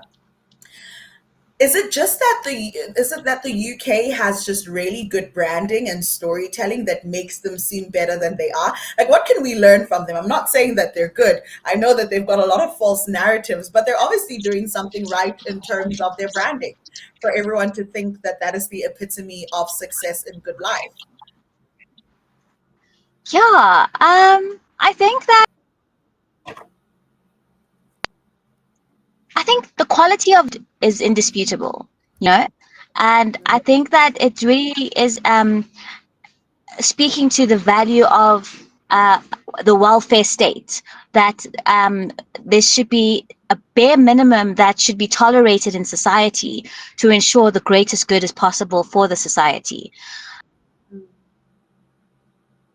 Like, how expensive is food supposed to be? How accessible should traveling to the next neighborhood be? Simple, well, things like that. They're not so simple, but like, can you get around the city? How late is a train going to get you there?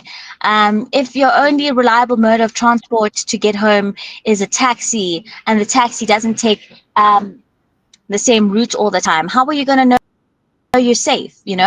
So I think these are quality of life issues that we need to think critically about as we're developing in South Africa, and learn from the global north from. They're doing that well. So that's not disputable. But the challenge of moving just to a first world country is that you're not guaranteed a better just because you're there. There's life better there. You still have to meet certain requirements to be able to access that. So I think that was what I learned, and not something that I'll forget. And speaking to the point that you've just mentioned about the importance of learning from others, if I could quickly pivot into mentorship. I think when we speak to young people, we can't leave out this concept of mentorship. And I know that you're here as a writer, but I'm sure that you've encountered mentorship in one way or the other, whether good or bad. right? The honesty is the best policy. What I've noticed with young people is, number one, either they struggle with how to approach mentors. So, send a whole lot of DMs and hope that they're going to respond. Number two, maybe the mentors are they've got too many DMs to deal with, and so they're overcapacitated. They don't know how to manage that huge crowd. But what is the process of getting mentorship? We constantly hear people saying, get a mentor, get a great mentor, they're going to help you. We've got young people going, okay, but where do I find them? Like, how do let's say that I want Stacey as my mentor, then what do I do? Do I DM her? Do I ask her out for coffee? What do I do? So give me a little bit of information on that. I approached someone to mentor me because I wanted to figure out how I'm going to grow. I think that it requires a lot of investment to actually ask someone to mentor you, because you're asking them to make an investment in you. And a lot of the time, if you choose the right mentor, they're probably very busy, and so it's important to respect that they have a full life.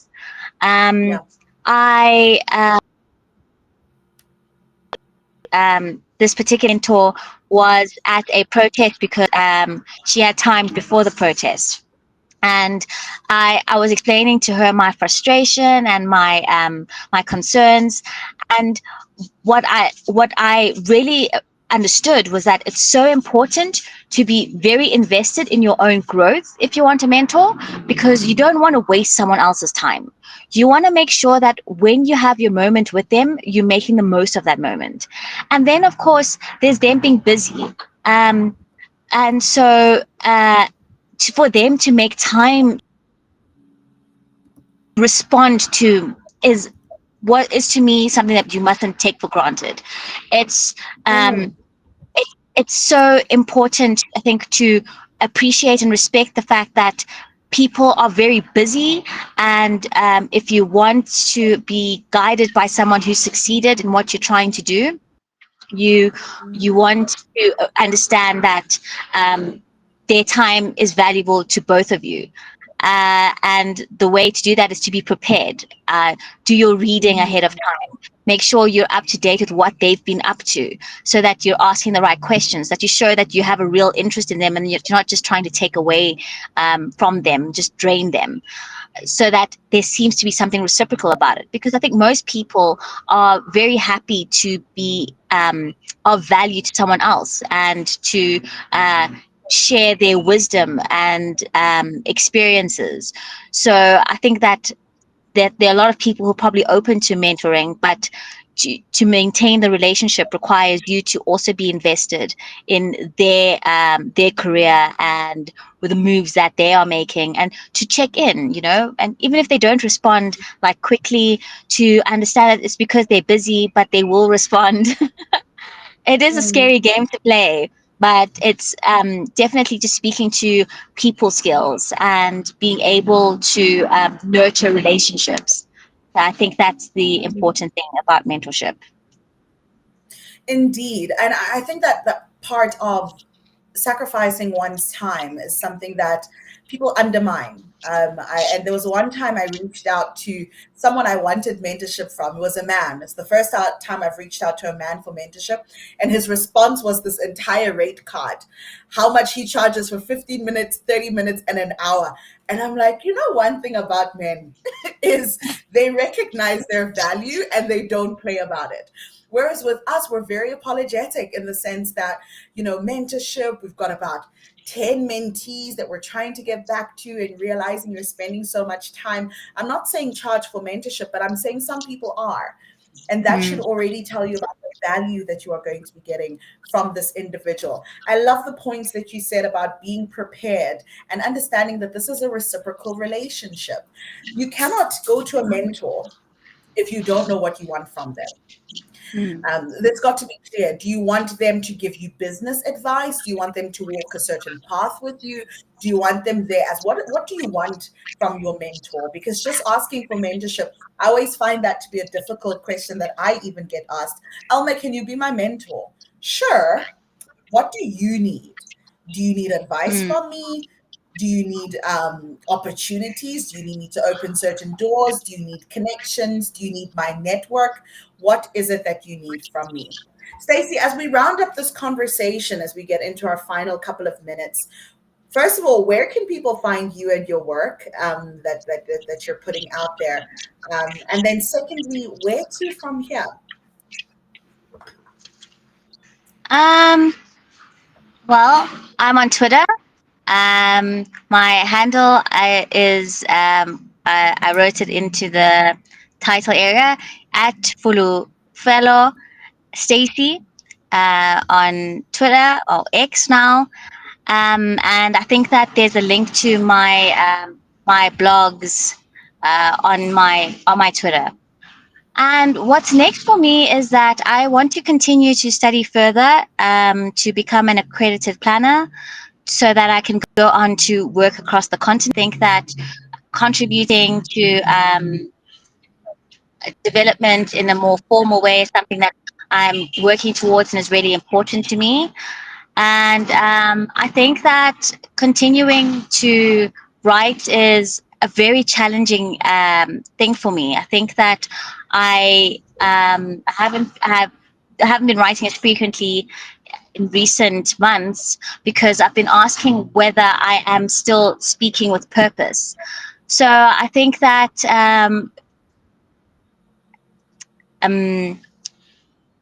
reviewing what my objectives are as someone using writing to advance an idea and ideals is something that I need to do. I've been trying to get more involved in some political issues I have an interest in, and it's been really difficult. You know, politicians and activists are really difficult to deal with. And they're not the greatest people, you know.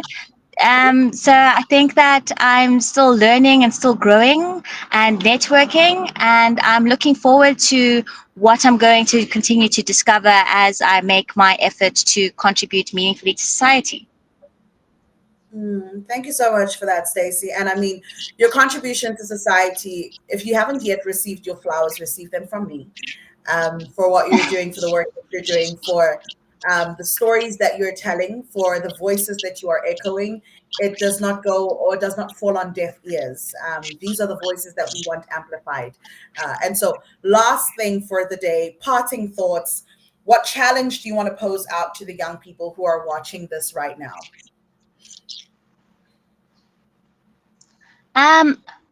The most interesting thing for me right now happening in South Africa is the issue of uprooting corruption. And the challenge I have is, what if the corrupt aren't corrupt? What would it mean for our society? And I say this because the challenge in entering into the mainstream arena to compete is so difficult that it begins to be understandable why some people bite off more than they can chew, which I think is what corruption is. Otherwise, we'd see people sharing their pie a little bit more to make their lives a lot easier and to avoid the difficult situations they put themselves into. And if corruption wasn't corruption, what is the problem that is driving people to do these things that make them look bad? And why are some people still so confident after they've been demonized and put on blast? Because the shamelessness of some politicians and business in their actions is so inexplicable that one has to ask what gives them the boldness to stand the way they do. And I think the problem is just not enough voices in the mainstream arena, and so they might be the lone wolf that's in that situation. And because of that, they need all the support that they can that can be given to them, and then they end up getting away with bad things. You know, we don't want this as a society, and the only way to resolve that is to get more involved and to ask more questions and to scrutinize the truths that are being told to us. So good. I didn't want you to stop speaking, Stacey. That's why I just kept staring at you because I thought, don't stop, keep going. But such important points. I think as young people, we are not angry enough about corruption. The facts have been put before us, the evidence is in front of us, but we're not angry enough. And it worries me because what's going to make us angry enough? And if we're not being angry enough, it means that we are okay with what's happening. And if we don't speak now, if you don't speak up against your abuser, you lose the power that you have. And I think we have an opportunity to speak up and speak out. As young people, we need to use it because we live in an era where there is freedom of speech, and our predecessors didn't even have that. And so we need to take that freedom of speech seriously. Stacey, thank you so much for your contributions to this conversation. I am motivated. I feel like I'm ready to go out and march. I feel like I'm ready to go out and have my heard, but you have reignited a fire within me and within all the young people who are watching, that our voices matter, our voices need to be heard, and we should never stop talking. Thank you so much for joining us, Stacey. Thank you so much. Bye. Bye. And to the listeners who are still with us as we round up this conversation, again, that we just had with Stacey, another wonderful, wonderful conversation on the Youth Plug, Career Indaba, the Boardroom Takeover. Bazalwane, I don't know about you now, but I am full. You know, when you hear conversations or when you eat a really good meal and you walk away saying, I am full, I am full. With the conversations that we've had today. We started off with Pat Mahlangu, and then we've just had a session with Stacey, and we're going to finish the last hour of this discussion just breaking down what it is that we've learned here and taking up call to action points, which is what can we do about the information that we have learned here. So we're going to take a break at the hour at 2:00, a 5-minute break, and then we will be back again at 2:05, where we will have a conversation about what we've discussed in the past 2 hours, what we can do about it, and why it needs you. So with that being said, let's take a quick break.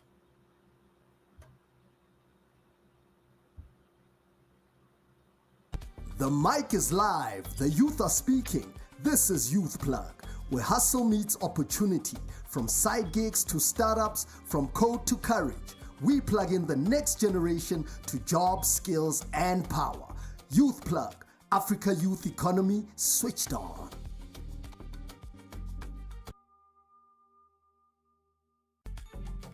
You're listening to Career Indaba Radio, the voice of Africa's labor market. Real voices, real change, real opportunity. The conversation becomes a movement. The idea becomes an economy. This is not another event. It's an activation of Africa's potential. The Career Indaba Expo and Bootcamp 2026, where 5,000 delegates, 100 exhibitors, and 20 bootcamp zones collide to create the future of work.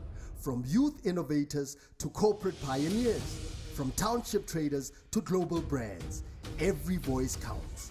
2 days, one goal. Aligning Africa's skills with its opportunities. Career Indaba Expo and Bootcamp 2026. 15th to 16th May, Sandton Convention Center, where skills meet, where Africa works.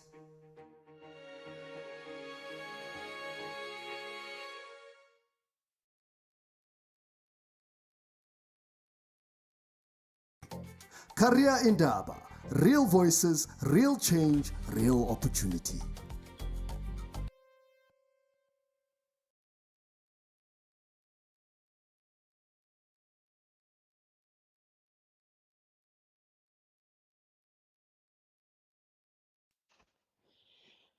Hi, this is Mark. A question to Stacey. Stacey, what channels are there or are made available for the youths, especially in the rurals, to be exposed to writing African stories, but also to get exposure to things like theater and the arts? Thank you. The mic is live, the youth are speaking. This is Youth Plug, where hustle meets opportunity. From side gigs to startups, from code to courage, we plug in the next generation to jobs, skills, and power. Youth Plug, Africa youth economy switched on.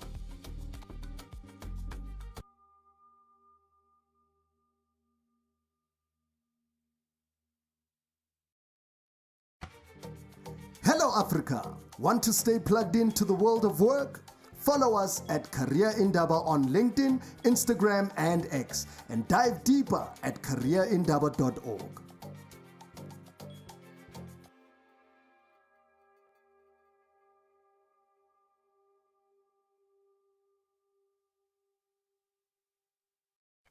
If unemployment is a crisis, now what? We are moving from talk to action.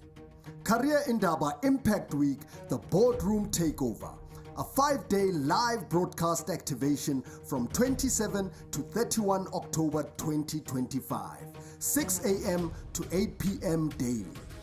Hosted by Career Indaba Board Members leading Africa's biggest conversations on employment, skills, youth empowerment, and inclusive growth. Bring a pledge, a placement, or a partnership. Catch us live on careerindaba.org and all our social media platforms. Career Indaba, the voice of Africa's labor market.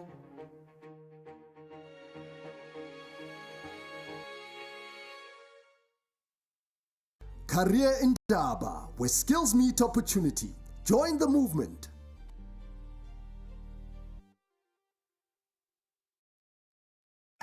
Future-proofing skills for economic growth. Career Indaba Expo and Bootcamp. 15th to 16th of May 2026 is Africa's boldest sector-aligned and solution-driven career development event designed to bridge the skills gap, unlock real unemployment pathways, and future-proof talent across over 20 industries.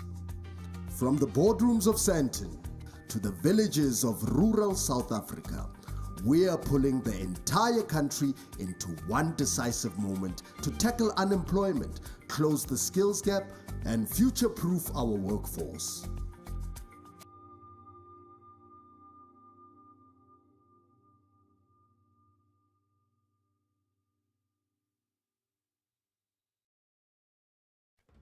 This is where the impact gets real. Career Indaba Impact Week, the Boardroom Takeover.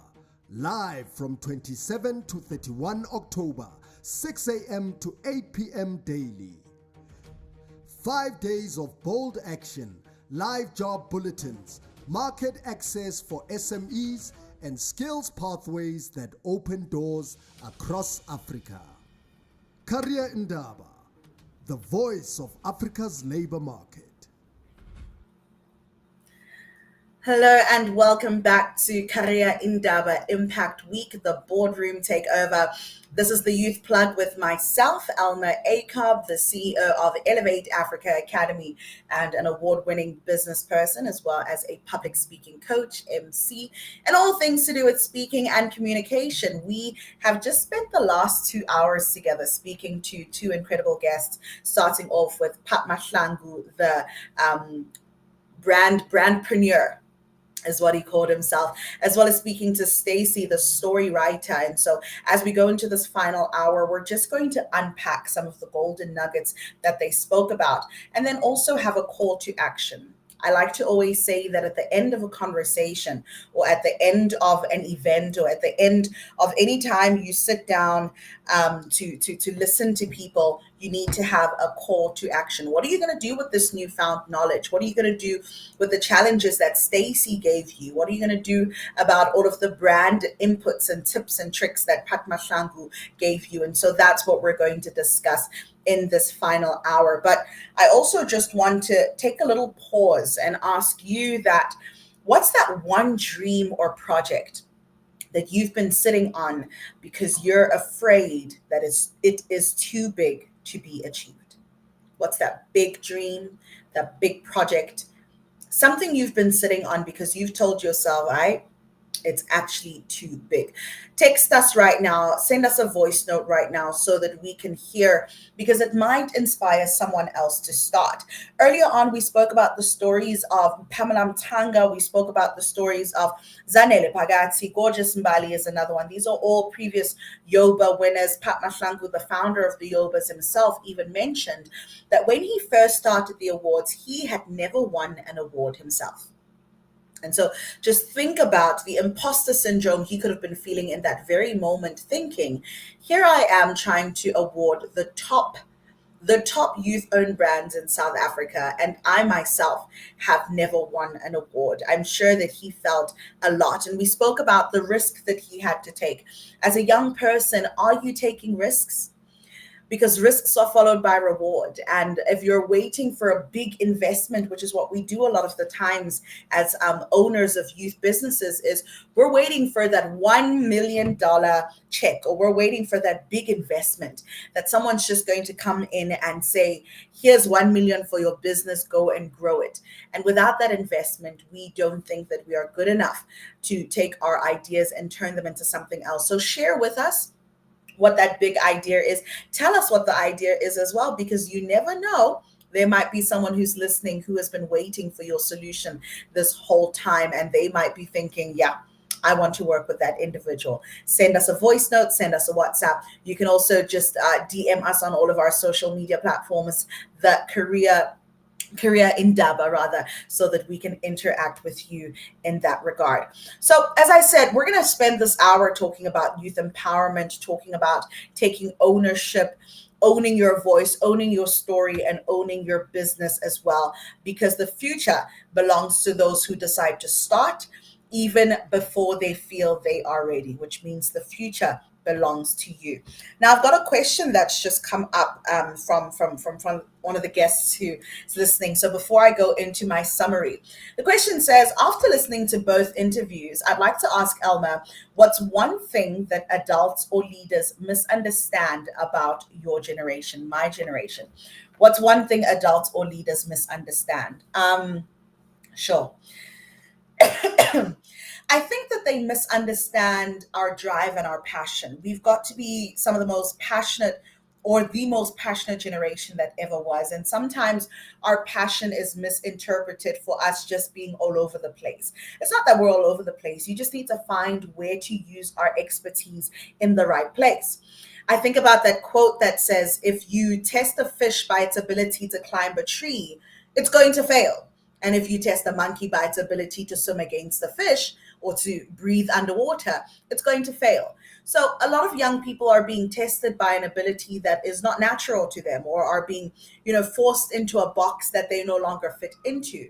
But if you are able to find the diamond in the rough, if you're able to find those skills that young people are excellent at, and you're able to pull from that passion, use that passion for your own benefit to grow your business, then you will see the benefits that young people have to offer.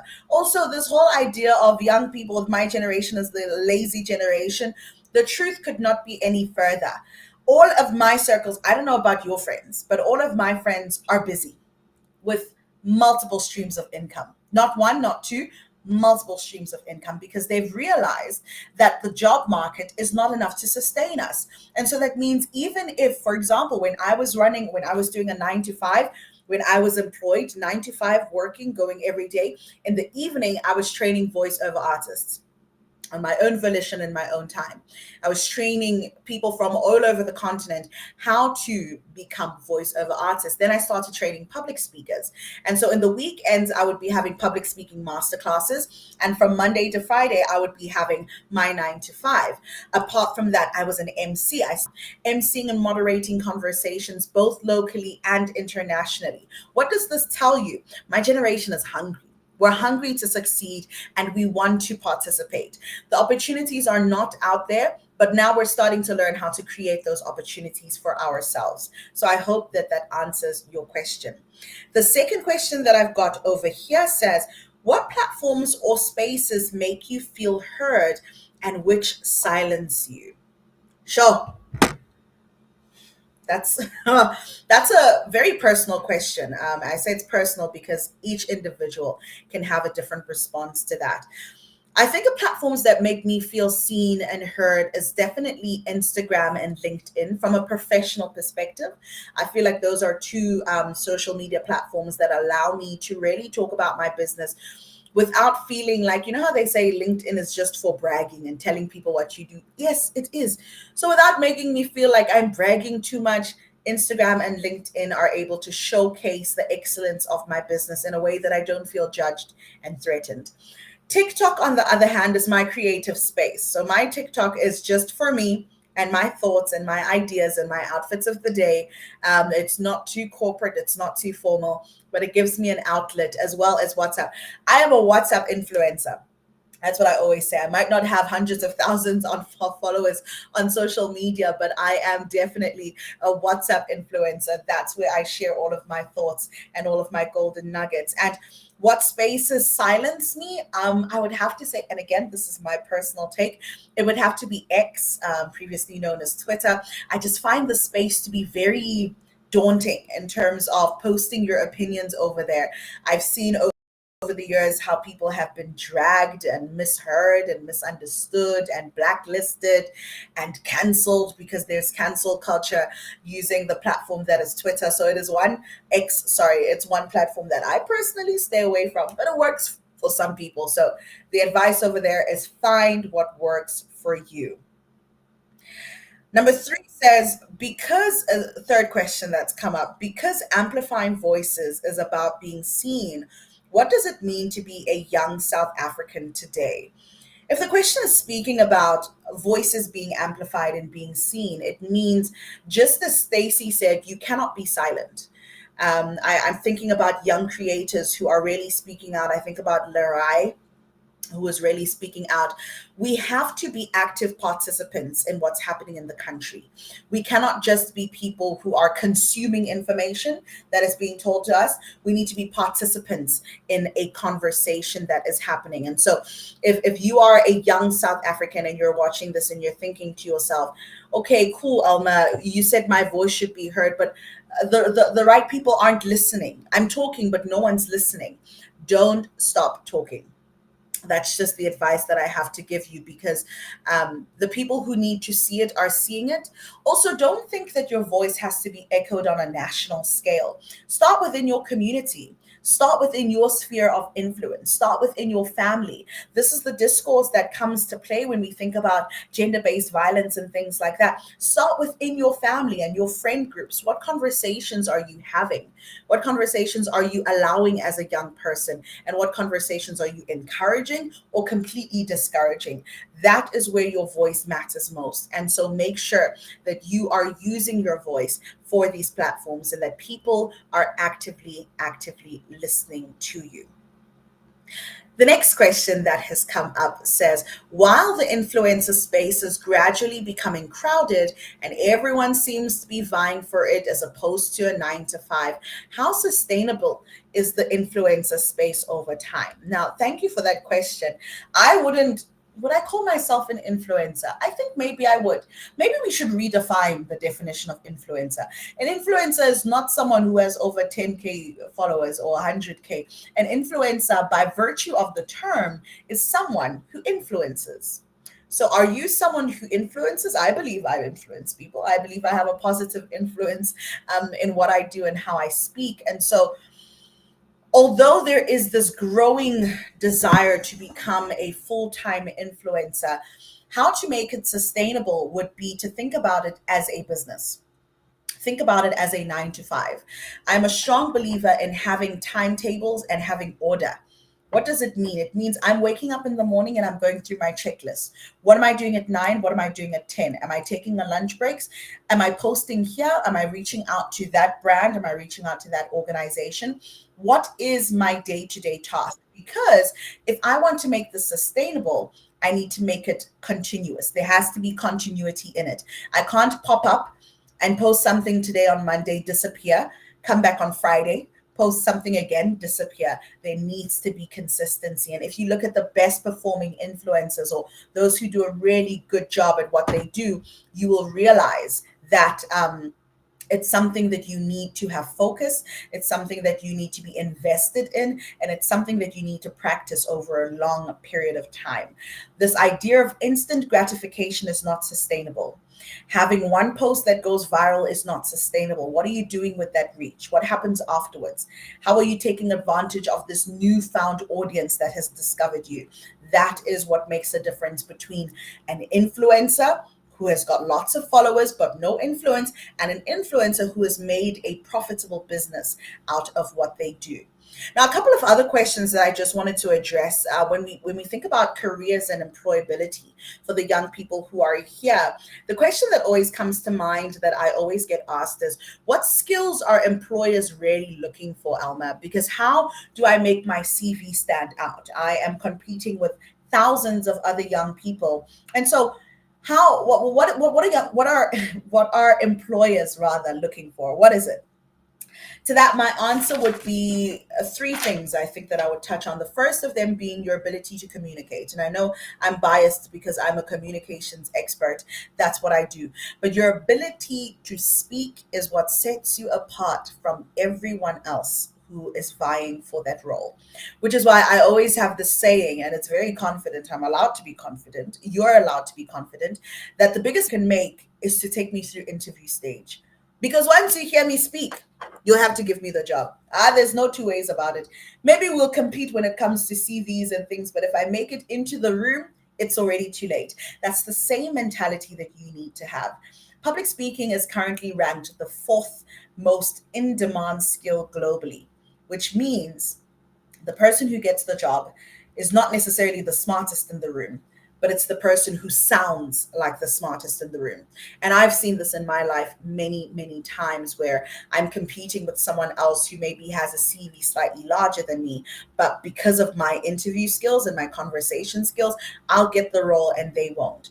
It's the same thing that you see when you have people who are being promoted, whether to higher positions, to managerial positions, just getting a boost in their career. It normally stems down to, or it has something to do with their ability to communicate. Your ability to communicate dictates how you speak to your team, because that matters. Are you someone who is condescending? Are you someone who they feel that they can relate to? They can have a conversation with you? Have you completely closed yourself off to a little corner and you've said, look, as long as I'm doing my job, that's all that matters. I don't know who else is in the company. I don't know my colleagues. I don't need to know them. I'm here to do my job. Have you closed yourself up from those who are around you? Because it truly, truly matters. And so the first one that I would say is your ability to communicate. The second one that I would touch on is your sense of excellence, right? So my life quote is, strive for excellence in all spheres of life. Being a hard worker, if you want to stand out in the workplace, it means that you have to be excellent at everything, every day, all the time. And it might sound tiring, but I said, if you want to stand out, if you want to blend in, continue doing what you're doing. But if you want to stand out, you need to have a sense of excellence. My sense of excellence started right when I was in high school, when we would be told to do, these orals that we would have to do oral presentations, and they would say, create a poster, and it was normally A2 or was it A3 poster that would accompany you with your presentation. Now you see me, I'm that person that the whole class didn't like, because my presentation, not only would I have the poster created, there was this one time we had to create our ideal business, and I was creating something to do with a fashion show. So not only did I create a poster, I created a website, a fashion show website where you could go on and you could see exactly what the stage would look like and the different designers that you could, use for your fashion show. And then I went even further and created a 3D, I created a platform. I created a fashion show platform with a little Barbie model who was connected by a magnet. And then I had a magnet at the bottom, which meant that this Barbie could move along the stage when I moved the magnet. When I tell you that everyone in class was just annoyed, impressed, but annoyed, because if you had gotten 10 out of 10, the teacher went back, removed one, and gave me 10 out of 10 because I had gone above and beyond. This was grade 9. I don't know what I was doing being such an overachiever, but that has been my life goal. If I'm going to do something, I'm going to do it better than anyone else in the room. If you have that mentality, you cannot fail. Because if you reach for the moon or if you reach for the stars, you'll fall on the moon. I don't know which is further away, but that's where you're going to stay. You're still going to be in the sky. If you are reaching for the bare minimum, that's all you're going to get.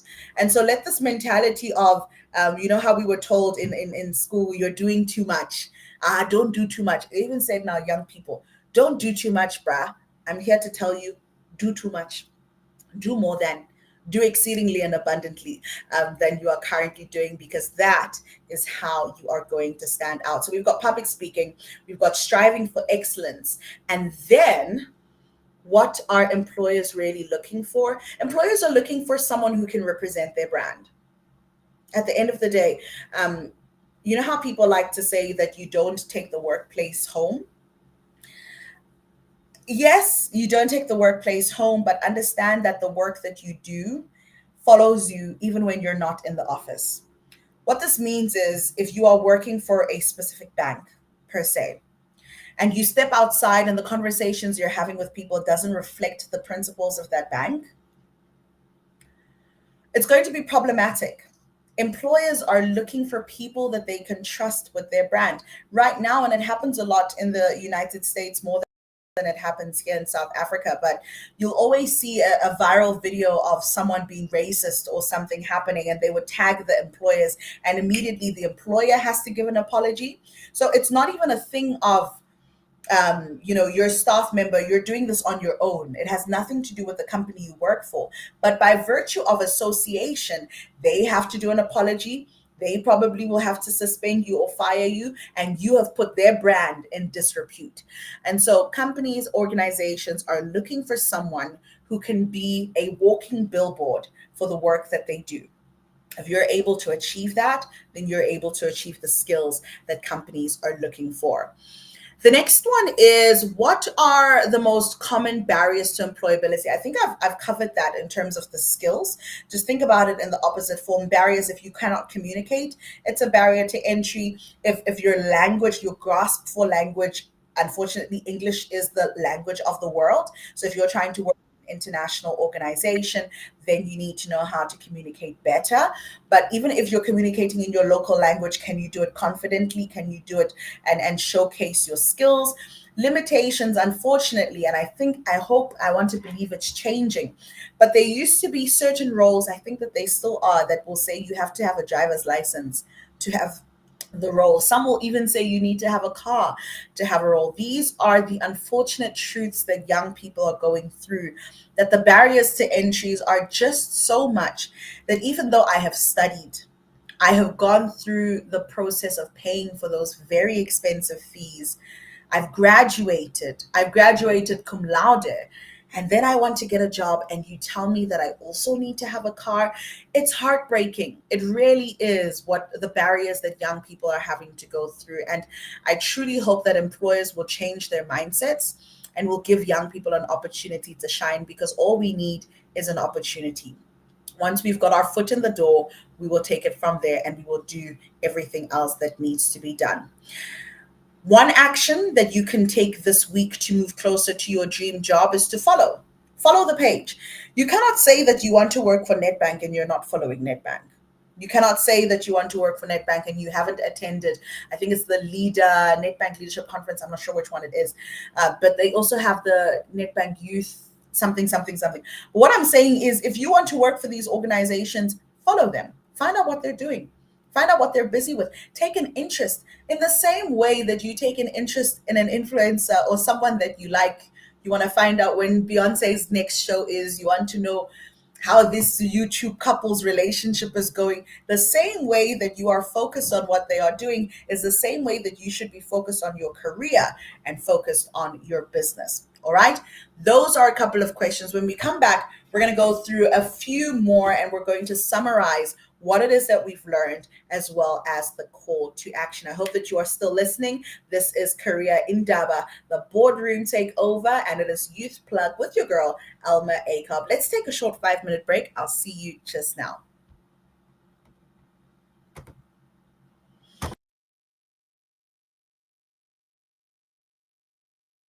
The mic is live. The youth are speaking. This is Youth Plug, where hustle meets opportunity.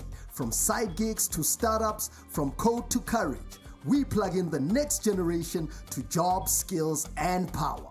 Youth Plug, Africa Youth Economy switched on.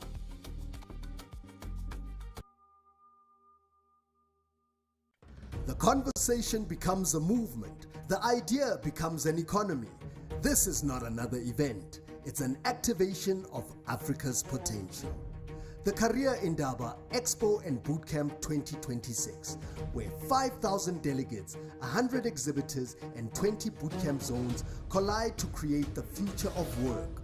From youth innovators to corporate pioneers, from township traders to global brands, every voice counts.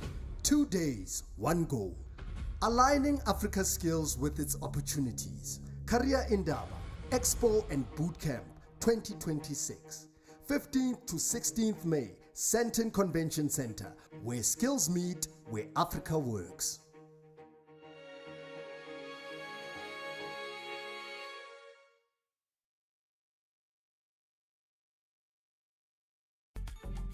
You're listening to Career Indaba Radio, the voice of Africa's labor market. Real voices, real change, real opportunity.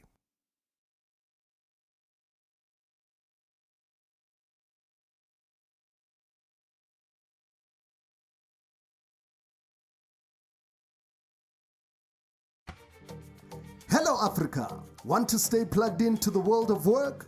Follow us at Career Indaba on LinkedIn, Instagram and X, and dive deeper at careerindaba.org.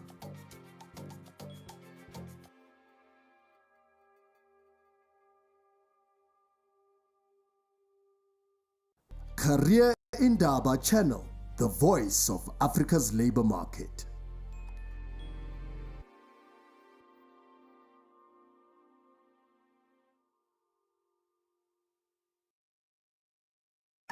Future-proofing skills for economic growth. Career Indaba Expo and Bootcamp. 15th to 16th of May 2026 is Africa's boldest sector-aligned and solution-driven career development event designed to bridge the skills gap, unlock real unemployment pathways, and future-proof talent across over 20 industries. From the boardrooms of Sandton to the villages of rural South Africa, we are pulling the entire country into one decisive moment to tackle unemployment, close the skills gap, and future-proof our workforce.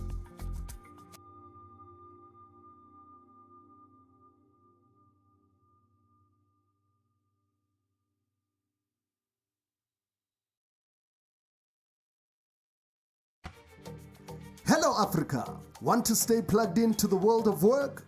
Follow us at Career Indaba on LinkedIn, Instagram and X, and dive deeper at careerindaba.org.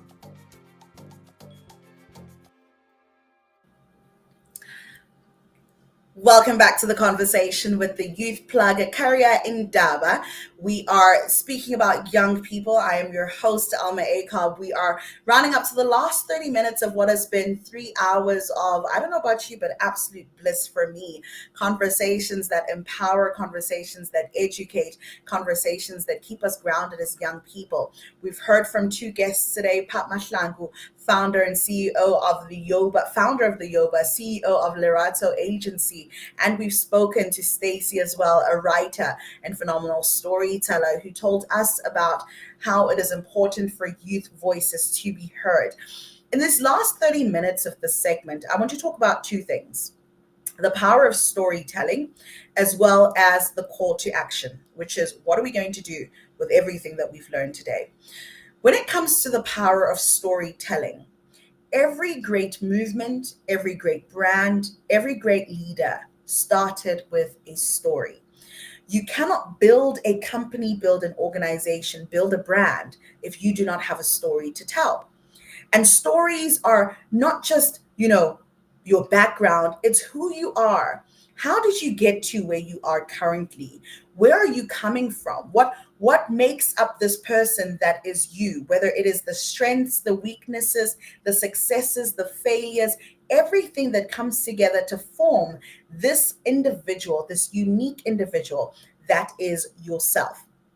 Stories are what build bridges between people. If I'm able to hear my story as you're saying yours, I'm able to relate to you because I know that we're coming from similar backgrounds. I'm able to say, okay, this person also had a single parent. I had a single parent. I mean, I don't, but in the sense of it. And so you're able to relate to individuals because you have those senses of comparison where you're able to say, okay, I understand where you're coming from because I too have walked a similar path. And so here's a tip when it comes to storytelling is how to introduce yourself, right? A lot of the times we're asked this in interviews as well. Elma, tell me a little bit about yourself. Oh, and I sit down and I start thinking, do they want to know like what I've studied? Do they want to know like what my job description is? Do they want to know my background, like who's my mother and father? How many siblings do I have? What do you mean? Tell us about yourself. What exactly do you want to know? So I'm going to give you a couple of tips. The first one is when you start introducing yourself, you don't start with what you do, you start with who you are. What you do is your job title. That's just an aspect that's an aspect of your introduction. Who are you as an individual? Who is Alma? Alma is a Pan-African citizen who loves this continent and wants to empower it and give an opportunity to young people. That is who I am. What do I do? I'm the CEO and founder of Elevate Africa Academy, where we empower young voices and pass on the skill of public speaking. So I start off with who am I as a person? What drives me? What's the foundation of the work that I do? Why am I the way that I am? And then I move into what is it that I do? And then you end it off with what is my gift to the world? And now this can have your qualifications, this can have your experiences, this can have all of that other stuff that you've learned how to say off by heart. But when you are introducing yourself, that is a really lovely way that you can go about doing it. Now, why does your story matter? Your story matters because it's not just history, it's your power. It's how people are able to listen to you and feel empowered by the work that you do. When we go to universities, we're always told that you're just or when we're in high school rather, when you're in matric, you're told that when you go to university, you're just going to be a student number. You're not going to be a person, your lecturers won't remember your name. You're just going to be a student number. I'm here to tell you, you'll just be a student number if that's what you want to be. All of my lecturers know my name because I went to them after class. I introduced myself, I participated. And so your story is what you make of it. If you want your story to be limited to you being a silent figure, that's what it's going to be limited to. I also want to tell you that your current situation is not your destination, which means your background is not a barrier to success. What you were born into is not how you have to end up. And I say that because a lot of us don't have the best upbringings or we don't have the best role models, but let that not deter you from dreaming big, and from following your dream and ensuring that it becomes a reality. I want you to take just a couple of seconds and have a moment to reflect on the experiences that have shaped who you are, the good, the bad, and the ugly. Everything that you have encountered up until this very moment is what has led you to who you are today. And so I want you to just take the next 30 seconds to think about it. Think about those experiences, those life-changing experiences. It could even be an English teacher who told you something. Personally, my grade 7 English teacher, I'll never forget what she said. She said, Alma, you've got a voice that can sell snow in winter and sand in the desert. And it's stuck with me for life because everything I do is with my voice. So what was that moment that changed everything? Or those moments that changed everything for you? Think about it. Let's just take just 30 seconds to think about it. And as you're thinking about this, I want you to write down these defining moments. Not often do we have opportunities of reflection because we live a life, especially if you're an overachiever, you live a life that is constantly on the go. I always say with the robot, if you think about it, the traffic lights, it's got red, orange, green. If you're an overachiever, you're constantly green. If you've got a little bit of work-life balance, you're orange because you're going, but you want to stop. And so take this moment of reflection seriously. And then I want you to be truthful in your personal brand, because if we bring it back to the personal brand, as you're putting yourself out there, be truthful and be real. People don't connect with reflection. I mean, with perfection. I don't know about you, but I cannot relate to perfection. If your story on social media is a perfect story, I cannot relate to you. If it is a real and honest story, if you tell us that you've gone through points of your life where you weren't sure you were going to make it, if you tell me that you have failed as well, like myself, yep. I started a business with absolutely nothing and no one but myself and my voice and my computer during COVID-19, using Zoom calls as a means to go around and training others. Did I fail? Yes, many times. But did I get back up? Yes, I did as well. So you want to be truthful. A good story has transformation. Where did you start? How did it go? Where are you now? And where are you going? Document these things, because once you get into the point of where you are successful and you are making it, it's very hard to remember when you are still asking yourself, what am I doing? Think about your transformation. What is your takeaway? What is your takeaway from the stories that are surrounding you? Are you learning from people? We're human beings. In nature, we have an ability to learn from each other. And so if you are just existing and when you're with your friends, all you guys do is just chill, chat about guans, and that's where you end, you're losing out on an opportunity to learn. Learning starts exactly where you are. It starts in the conversations that you're having. Conversations about relationships. What are you learning from that? Are you learning to be better? Or are you following in the footsteps of those who have gone before you? All right? It's really, really important that you make sure that you have a lesson that you are learning. Facts make people think, but stories make people feel. And so, again, as you're thinking about your stories, realize that that is what creates the sense of influence that Pat Mahlangu was talking about. The story is what creates the influence. When you even think about brand marketing, I think about those who do a phenomenal job. I think about the recent Vaseline advert that had the hand, rubbing the child's face. That's a story. It's the story that sells the product, not the product itself. You know the product. You know exactly what the product is.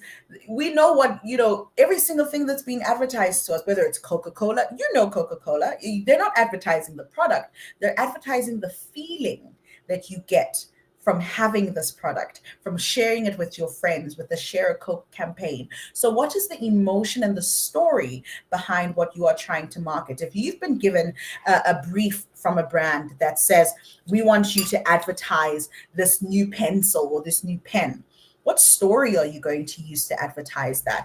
I already envision, sitting outside under the sun and frantically writing and looking up and, recognizing at the end, because a pencil grows shorter, having that short pencil and being able to say that so many stories came as a result of this pencil. And so if BIC wants to use this as part of their campaign to say that pen, it's not just a pencil, it's a tool for storytelling, right? And those are the things that I want you to start thinking about as an advertiser, as a marketer, and as an influencer. Also, know your work. Know your work. Do research and find out what it is that you are doing in your career. You can't fake it till you make it. You can't just wing it. If you are going to talk about brands, know about the brands, know about the formula that Nivea is using, know about why this new launch is so important to them, understand the cotton or the fabric that is being used for different clothing brands. Understand and know, do your research. Do your research before you accept to even partner with a brand, before you accept to become the marketer or the influencer. Do your research. Find out if this brand aligns with you. Does it align with your ideals, your principles? Because if it doesn't, it might be a no, right? You've got the power to say yes and you've got the power to say no. So that's something that you should be aware of. Also, start small. Use your own language. The best creators on social media are those who are like speaking in their own language, having their own personalities. They're not doing too much. They're in the kitchen. They're on the lounge. They are living life. We can relate to them. You don't need a TED Talk stage. You don't need to be standing on a global platform to tell your story. You start to tell your story exactly where you are in that very moment. Also, it doesn't need to be perfect. It just needs to be powerful. It just needs to be yours. What you think is very small and insignificant to someone else can be life changing. If someone is able to hear, for example, that Vusi Tembegayo in one of his talks speaks about how he used to take taxis, again, very insignificant to him, but you sitting where you are go, hold on, I take taxis. That means his background is not as far removed from my background, which means I can dream in the same way that he was dreaming. And so don't limit yourself to your surroundings because you've told yourself certain things about your surroundings, but open up your mind and give yourself the ability to believe. As a generation, we have a responsibility to tell a story. Every generation has its story. We know about the generation that passed before us because they did tremendous work for us to be here today. But what story are we telling? What are we going to be remembered as or remembered for in generation? What's the story that our generation will be remembered for? Is it load shedding? Is it COVID-19? What's our story? Those are things that happened to us. But what did we do when things were happening around us? That is our responsibility. And it's something that we need to take and we need to take seriously. As we go into the final wrap up, as we reflect on everything that we've spoken about today in these last 10 to 15 minutes, like I said, I've got 4 pages of notes. And so for those who might have missed out on some of the conversation, I just want to give you an opportunity to go through what it is that we discussed today. We started off with Pat Mahlangu, a brandpreneur who told us about the importance of investing in relationships as an influencer or as a brand, that you need to actually want to know about the brand and to partner with them and to want to have a relationship with them rather than deliver a post and disappear. Invest in relationships, even as a business person, in the work that you do. Who do you have in your corner? Because, as he said, collaboration is the new competition. We are collaborating at the top. Competition is happening at the bottom. Where do you find yourself? Then we've got start where you are. You don't need to have 1 million. You don't need to have masses of followers. Start exactly where you are. Your target market is not your followers. Your target market is your business. I see that there's a message that's come in. It's a bit of a controversial one. There's a question that says, what's my take on the recent announcement by SARS that influencers have to pay tax? It's a very good question. And I hope that I don't get cancelled for my response, but I think it's responsible. I think if as a country we have decided that we are all responsible for the development of the country, then we are all responsible for the finances that are required for that development. Now, hear me out. What becomes a problem is when our contribution is misused through corruption. That becomes a problem because now we are contributing to the development of the country, but we're not seeing that development in real time because of our corrupt leaders. I think about the likes of Finland and Sweden, where up to 50% of their earnings goes to tax. And I just recently watched an interview where all of them were saying, yes, the taxes are very high, but we don't mind because we're giving back to our country. Why? Because they have systems in place. Yes, they're taking 50% of your income for tax, but you've got access to free education, free higher education. Imagine that in South Africa. They've got access to free healthcare, the best private free healthcare. They've got access to even transportation, buses and trains that they can use for free. And so giving their money and giving their contributions doesn't feel like a sacrifice. It feels like something that they ought to do. And so that is my take when it comes to this announcement, is that as we are imposing taxes, as our taxes are rising, as SARS is, requesting that we participate in our civil rights and civil engagement, we need to ensure that there are systems in place to make sure that this money we are giving is not misused.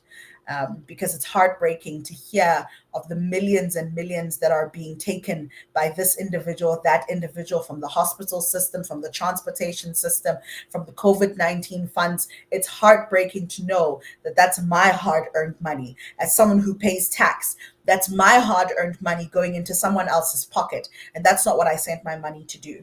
And so that's how I would respond to that question. Thank you for posing that question. As I continue to go on, imposter syndrome. Oh, I love talking about imposter syndrome because I think it's been given a bad rep. I'm going to tell you exactly why. Imposter syndrome to me is not a bad thing. And again, let me tell you why I don't think it's a bad thing. The whole concept of imposter syndrome is that you are in a room that you shouldn't be in. Stay with me. You have made it to a position or a role that you shouldn't be in because it wasn't created for you. Do you understand how cool that is? Do you understand how incredible it is to know that you have made it into a room that was not designed for you? Why it becomes a negative is that we think that we are not qualified to be in that room.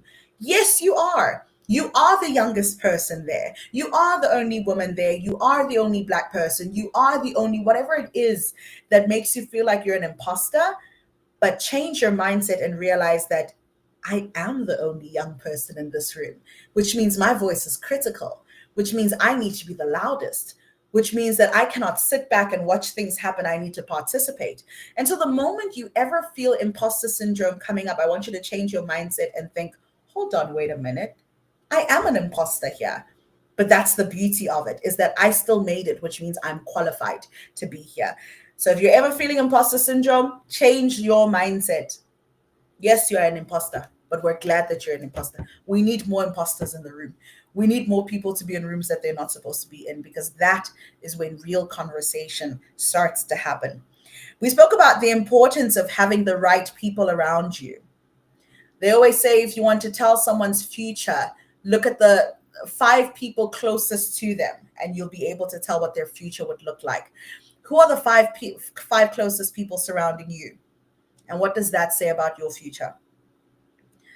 I keep using myself as an example because I'm here by myself in this conversation, but my 5 closest friends are excellent individuals, entrepreneurs, workers, environmental specialists, agricultural economists, social media influencers. My closest circle are doing incredible things, and it puts pressure on me because I've seen the standard of excellence surrounding me. And so if some relationships that you have need to be social relationships, keep them there, but make sure that your circle is made up of people who are motivating you and empowering you to do better. Then we spoke about how a jack of all trades is a master of none. You cannot be everything for everyone. You cannot be everything for everyone. Choose your niche, choose what you're good at, and stick to what you're good at, and be the best at what you're good at. That was from Pat Mahlangu. Then we got into a conversation with Stacy, a writer who told us about how important it is for African stories to be told by Africans, firstly, and that even if as a writer you are writing about a community, you cannot write from the perspective of looking from the outside. You need to go into the community and integrate yourself in there. A lot of the times we see, I don't know about you, but I see things that have been written about me or about my community without speaking to me or my community. And that's not good. And so when narratives are created, I use the example of Chimamanda Ngozi Adichie, who says, the problem with a single story is not that it is untrue, but that it is incomplete. And so as speakers, as writers, we should make sure that we are completing these stories by speaking directly to the people who are affected by these stories. Then Stacey told us, do not be quiet. Have your voices heard. It's your responsibility. It's our generation's responsibility to keep talking and to keep making sure that our stories are not being told by other people, but that we are the ones who are talking. Excuse me. Then we spoke about the concept of young people getting access to platforms and rooms where their voices can be heard. And I shared one of my favorite quotes with Stacey, which says, the loudest voice in the room is not necessarily the voice of the majority. It's just the person with a microphone. We see that happening around us, that, there's certain individuals who have been given microphones and platforms and speak for the youth, but don't necessarily reflect what it is that we are saying. And so we need to keep on speaking to ensure that our narrative is heard as well. We spoke about always being prepared. It's very important to always be prepared, and to know what it is when it comes to especially mentorship. When you approach your mentor or you approach someone who you love or who you adore, you want to make sure that you are prepared in the conversation, and that when you approach them, it's a reciprocal relationship, that you're not just tapping from their knowledge or their expertise, but that you're giving something in return and creating that mutual agreement. As we wrap up this conversation with the Career Indaba Youth Plug, with myself, Alma Akop, being your host, what I hope that you have done in the session is, I hope you've learned something. I hope that you have been challenged to change something. And I hope that you are going to start something new. Learn, change, start. And I hope that in those three things, you'll walk away from this conversation feeling more empowered than you did when it started. And that you will walk away from this conversation with a call to action, knowing that there is something that you need to do. And so I'm also just going to give you a challenge, which says, whether you are a mentor, whether you are a brand, whether you are a collaborator, you are going to reach out to that person, that individual that you have looked up to, that brand that you have looked up to, that organization that you've looked up to. I want you to send them a message and ask them for 15 minutes of their time. And as you ask them for 15 minutes of their time, don't waste those 15 minutes when they say yes. Don't, hey, wow, I'm so glad. As they arrive, you've got a list of things that you want from that 15-minute conversation. Today, we have unpacked influence. We've unpacked entrepreneurship. We've unpacked employability, and we've unpacked storytelling, defining what our generation will be known for and what will be remembered for. Remember that your ideas are a currency. They're important to you, and so you need to keep them. Remember that your voice is powerful and that your purpose is a product. And so stay plugged into your growth. There's something that I always like to say to young people before I leave conversations, and this is my parting thoughts. Strive for individuality and not conformity. Seek to dismantle superiority, challenge authority, and be the voice for the minority. I'm Alma Akab, and you have been plugged into the Youth Plug right here on Career Indaba Radio, where we have been having conversations. Have a powerful, powerful weekend. Thank you for tuning in, and see you tomorrow where the conversations continue. Thank you.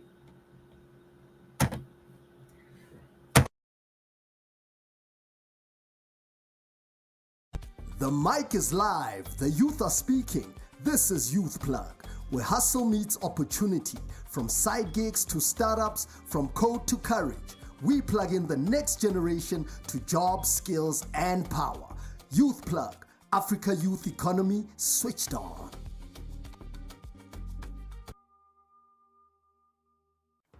If unemployment is a crisis, now what?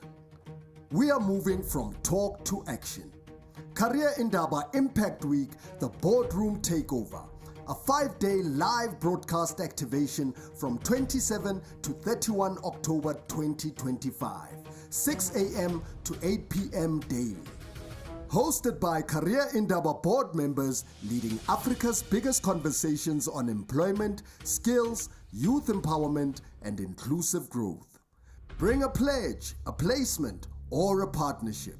Catch us live on careerindaba.org and all our social media platforms. Career Indaba, the voice of Africa's labor market.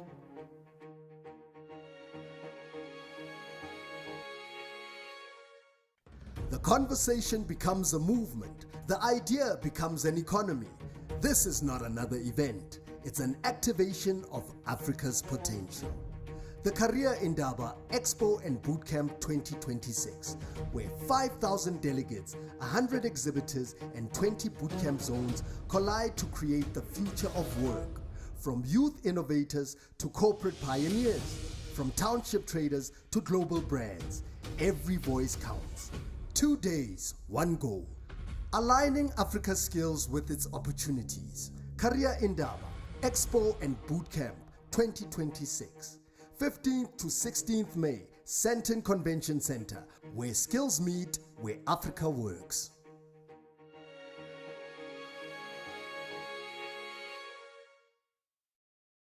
Career Indaba Channel, the voice of Africa's labor market.